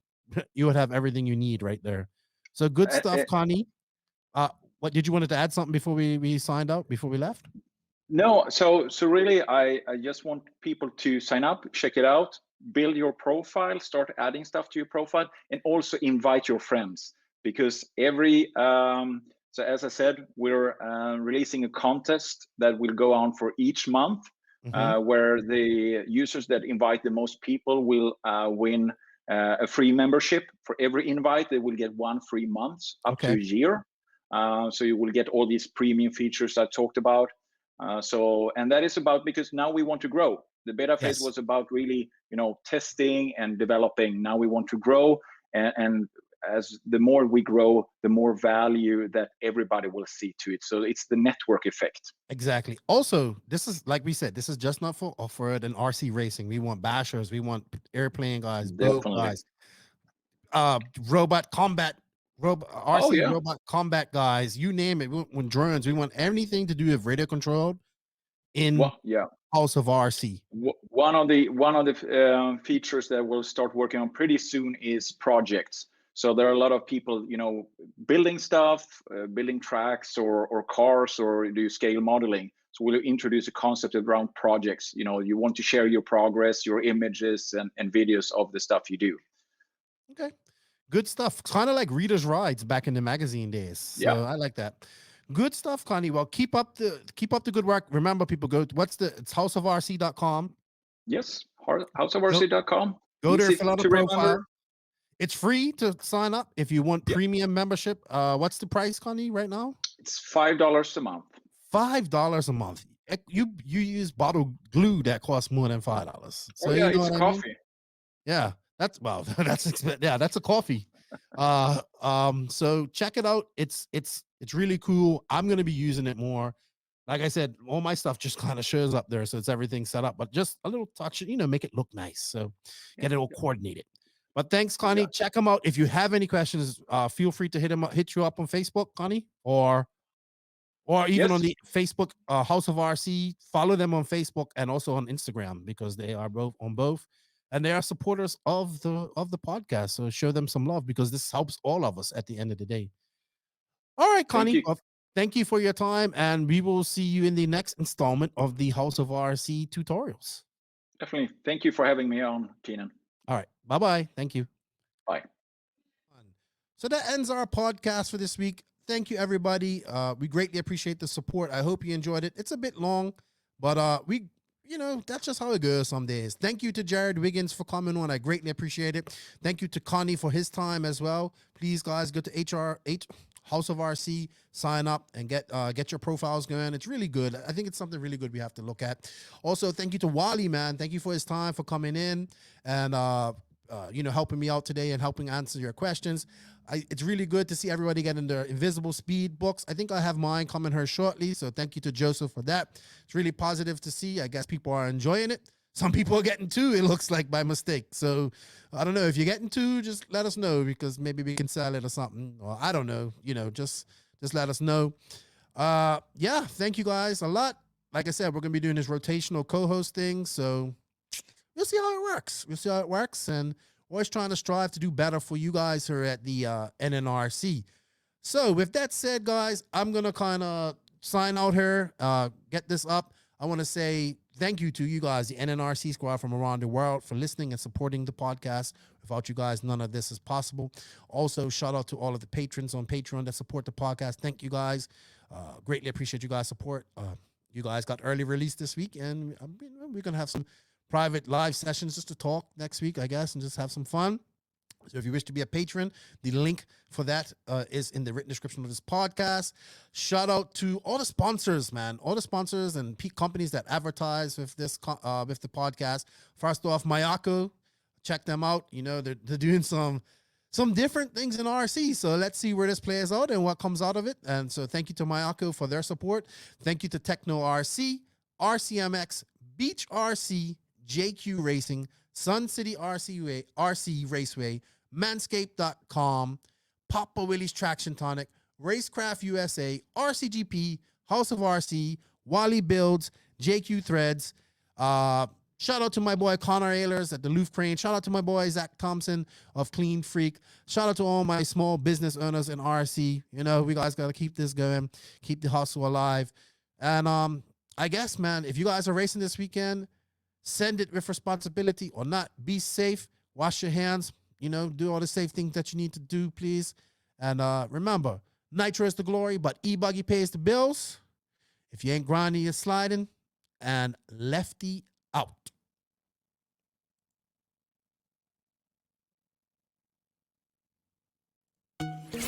Thank you for listening to the No Name RC podcast. We greatly appreciate all the support and love from you, the listeners. Without all of you, none of this is possible. Special thanks to our patrons on Patreon. If you wish to support the podcast further, you can at patreon.com/NNRC podcast. As a patron, you will receive early releases, special content, and Patreon-only giveaways. Also, please follow us on Facebook, Instagram, and our website, www.nnrcpodcast.com. Remember, Nitro is the glory, but e-buggy pays the bills. If you aren't having fun, it doesn't make sense. And if you ain't grinding, you're sliding. Lefty out. Nitro is the glory. Nitro is the glory. Nitro is the glory.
That wasn't so bad.